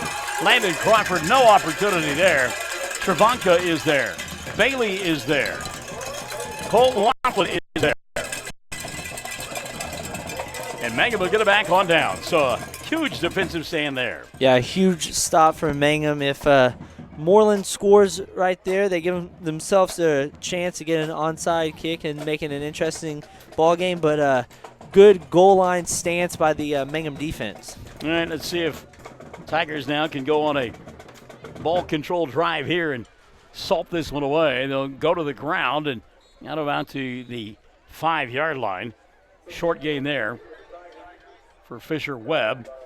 I'm going to bring up a 2nd down and 9. Fans beginning to head for the exits here. As the clock shows 7:10 left of the ball game. Laughlin turns, hands the ball off to Bernard. Bailey weaves his way across the 5 out to about the 6, now the 7-yard line. He is tackled there. Ball came free, but the whistle had blown as Lance Bullard came up with a loose basketball. But again, whistle had blown. I want to finish the story about Payson Jenkins. Had a chance to meet him last week after the ball game, and he was down there with his mom. And Mom said, "I love you." And Payson, you'd think, teenage guy in front of the radio guy, he said, "I love you back." And I thought that was just fantastic. Laughlin throws, pass, caught. Bryson, first down, out to the 17. Great pitch and catch there. Oh, by the way, getting some love from Tiffany McGill. Was able to meet the two great guys who bring us the commentary of the Tigers. Ladies, I was honored. Great guys. Why did she call us ladies? I'm not sure. Oh, my goodness. Jennifer Reisner, by the way, driving down I-20 in Texas, listening to the broadcast. Be careful. We can't be responsible if you get caught speeding. 1st and 10. They'll keep it on the ground. Laughlin breaking tackles across the 20, out to the 25, pushes the pile there, and he'll gain about 6 on the play. They'll give him 7, actually, sets up a 2nd down and 3. Clock continuing to run, 5:50 left of the ball game. Mangum trying to hold on. Advance to the 2nd round of the playoffs. Last time they played a first-round game at home, it was against Mangum in 2006. Here comes Bailey across the 30, gets a block, 35-40, still on his feet, now to the 43-yard line. Bernard Bailey, boy, I tell you what, Bernard, one of those guys that has gotten stronger as the season and certainly the ball game has gone on here this evening. Yeah, somehow he's just continued to get better all year. Really patient and explosive runner, and he showed it right there. 1st and 10 now, and again, how about Mangum with a sustained clock-eating drive? That's not their forte. Yeah, no, they are usually heavy hitters, so to slow this game down and eat some clock away is definitely going against the grain. Twin wide receivers out to the far side, but they're going to keep it on the ground. Inside handoff now. Bailey will go to catch him, and Layton nowhere to go. That's a play that we've seen run successfully all season long. Give credit to Mooreland doing a good job of scouting, and that play, Mangum's run it twice, and it hadn't really done a whole lot for them. Yeah, and you touched on it. It comes down to scouting that play because they have ran it so many times this season effectively. So that's definitely a play that a lot of teams will be able to read really quickly. 2nd down and 10. Clock continues to run. 4:40 left of the ball game. Mangum on top, 31-12. Trying to advance to the 2nd round of the Class A playoffs. Webb in motion. He'll set up shop behind now. Laughlin. Colton going to hand the ball off to Fisher. Gets a block at the 50. 45 still on his feet. Breaking a tackle at the 40. 35-30. And finally knocked down at about the 25-yard line. Fisher Webb, touchdown saving tackle. Turned in by Theo Sutton and Ridge Purviance. But again, Mangum moving the sticks, doing it on the ground. 4:23 left of the ball game. Something we haven't mentioned, Mooreland has been one of the few teams that have been able to match up numbers-wise with Mangum. They ain't got as many kids in uniform as the Tigers do. Here comes Bailey now. Bernard wanted to cut inside and got tackled by the 23-yard line. That'll bring up a 2nd down and about 8. They continue to head for the exits. Well, Eric Rodriguez saying shout out to the offensive and defensive line. And the Big Uglies really have controlled things tonight. They've done a good job. 2nd down and about 8. 31-12, Mangum on top. Hand off to Bailey. That's Quan. He'll break a tackle, take it inside the 20, spin his way down to about the 16-yard line. And the ball came free. And the recovery going to be made by Mooreland as Jason Snoblen comes up with the football. So Mangum turning it over again. Wow. And this is something that we've not seen all year long, not being able to hold on to the football. It's kind of a rarity. And give props to the Mooreland defense. I'm sure that's part of the plan is to try to strip it. So it can't just be on the fault of the Mangum running backs. I think give credit to that Mooreland defense. Okay. 3:35 left of the ball game, 31-12. And now if you're Mangum, I think you go into that prevent defense and you just simply don't give up the big play here. A little toss sweep on the near side. Bowler trying to pick up positive yardage, and he'll take it across the 20 out to about the 21-yard line. In on the stop, Dalen Stacy, and also in on the play for Mangum was Brody Shelby. What's up, buddy? How are you? You want to talk to the microphone? We got a young man. All right, tell me what you got. Well, there you go. That's it. He could be another Michael in the morning. He's so good on that deal. Second down and 9 as I continue to pick sandburrs out of my sweatpants. Toss sweep near side. And, boy, I tell you what, Theo Sutton, he waited a long time to get that football, and then he got it and he got thumped. Third down now. Third down and about 6. Tom Lazenby says Chase Coward and Lazenby family at Children's Hospital in Oklahoma City. Go Tigers. And thanks for checking in. And whatever reason you may be there at Children's Hospital, we only say the best to you. Over the years, I have had too many trips to Children's Hospital, and I know how difficult that can be. Third down.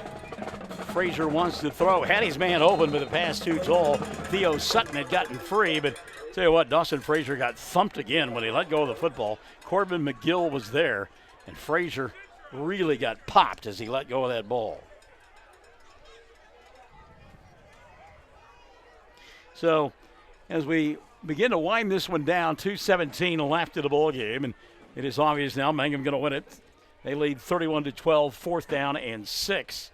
And Mooreland apparently going to punt the football away. Theo Sutton is back deep. Congratulations to head coach Frank Howard of the Mooreland Bearcats. They have given Mangum all they could handle here this evening.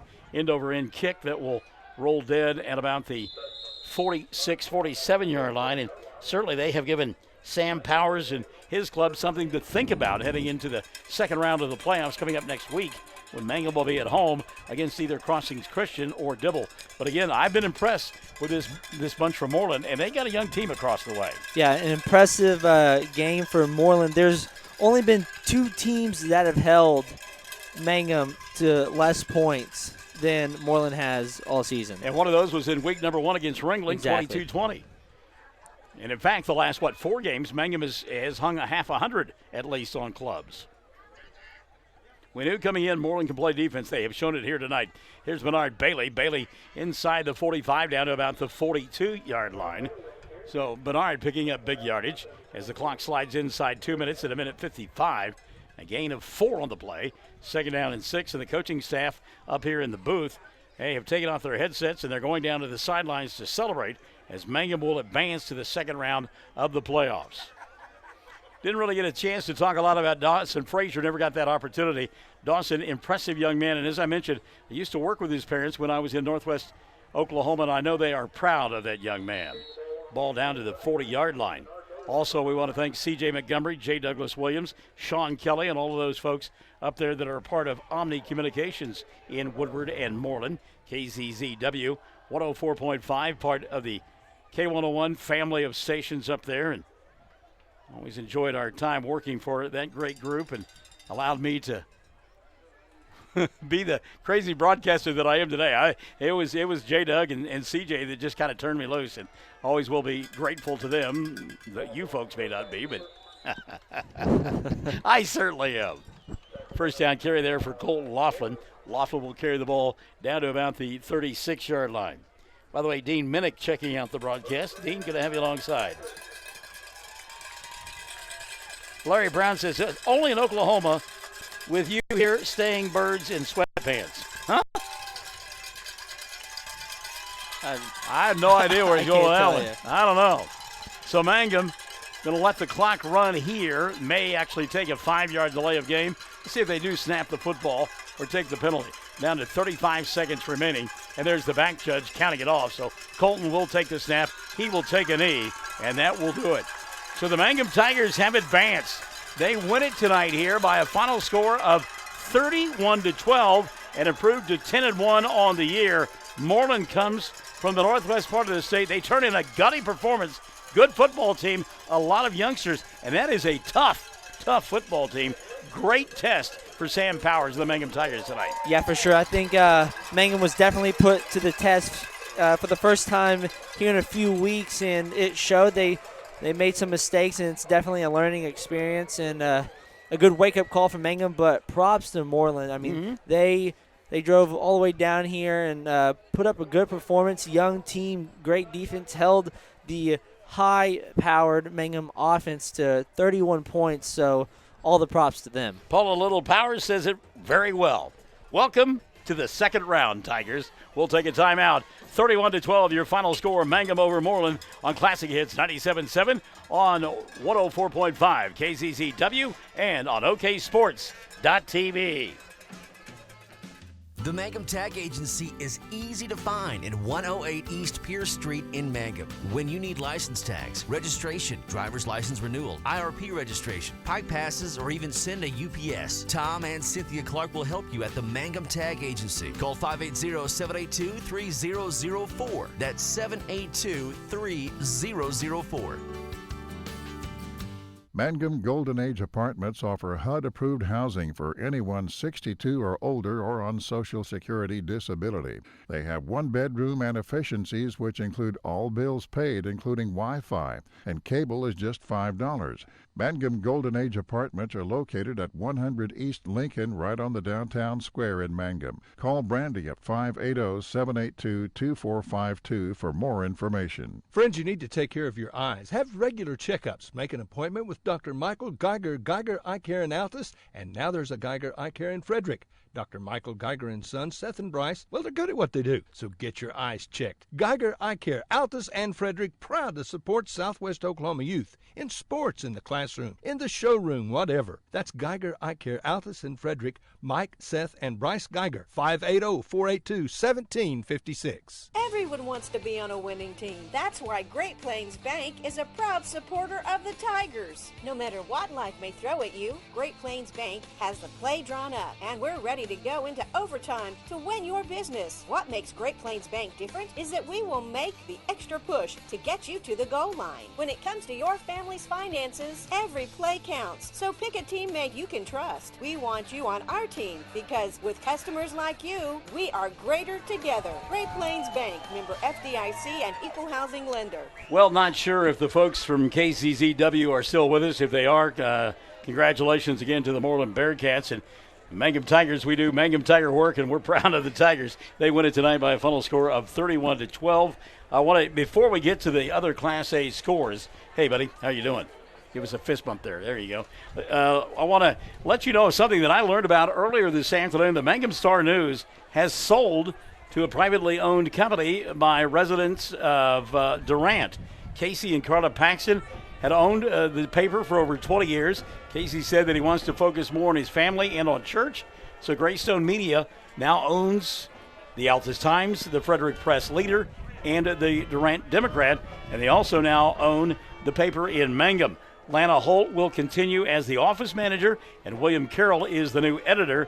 The name has been changed to the Mangum Star, which apparently was the original name dating back to 1887.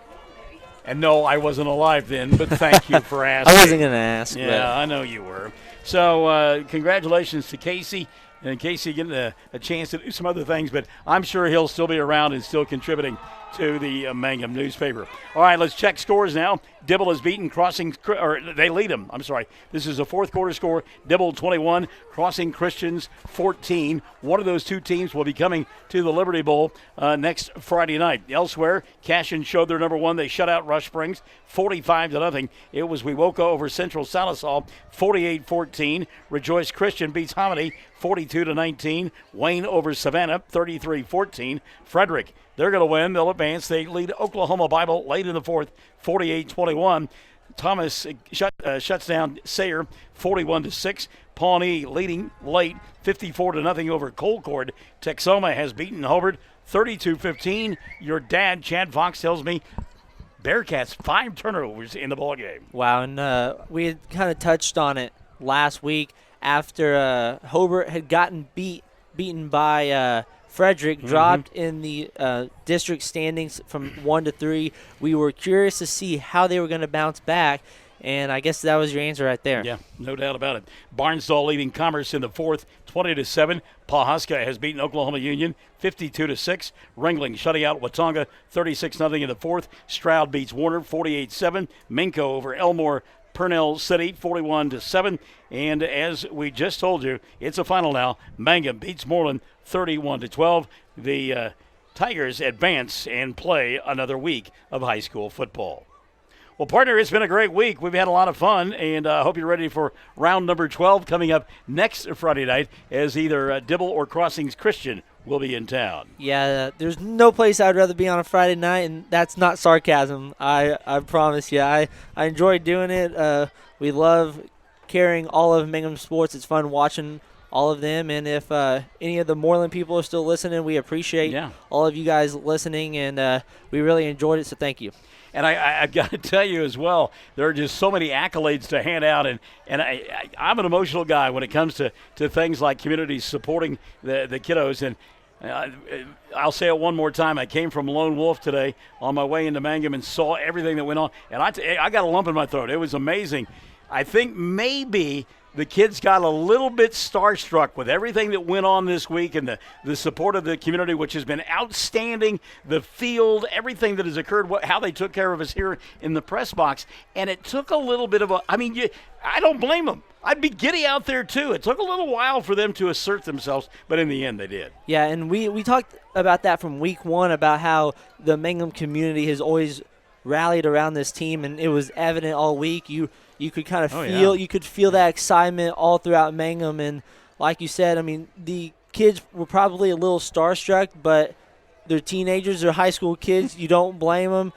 You know, they bounced back from it in that second half and got a win. I'm starstruck, and I'm an old man, 6 decades underneath my belt. So congratulations to Mooreland on a great season. Frank Howard and bunch, they'll be back again. You can bet on that. And it continues for the Mangum Tigers, week number 12. They want to get to week number 15. So week number 12 coming up next week will be at the Liberty Bowl, either Crossings Christian or Dibble. And we suspect that they'll move the start time back to 7 like they did tonight. That means we'll go on the air at 6:45. For Dylan Fox, I'm Michael in the Morning. I'll pimp myself one more time.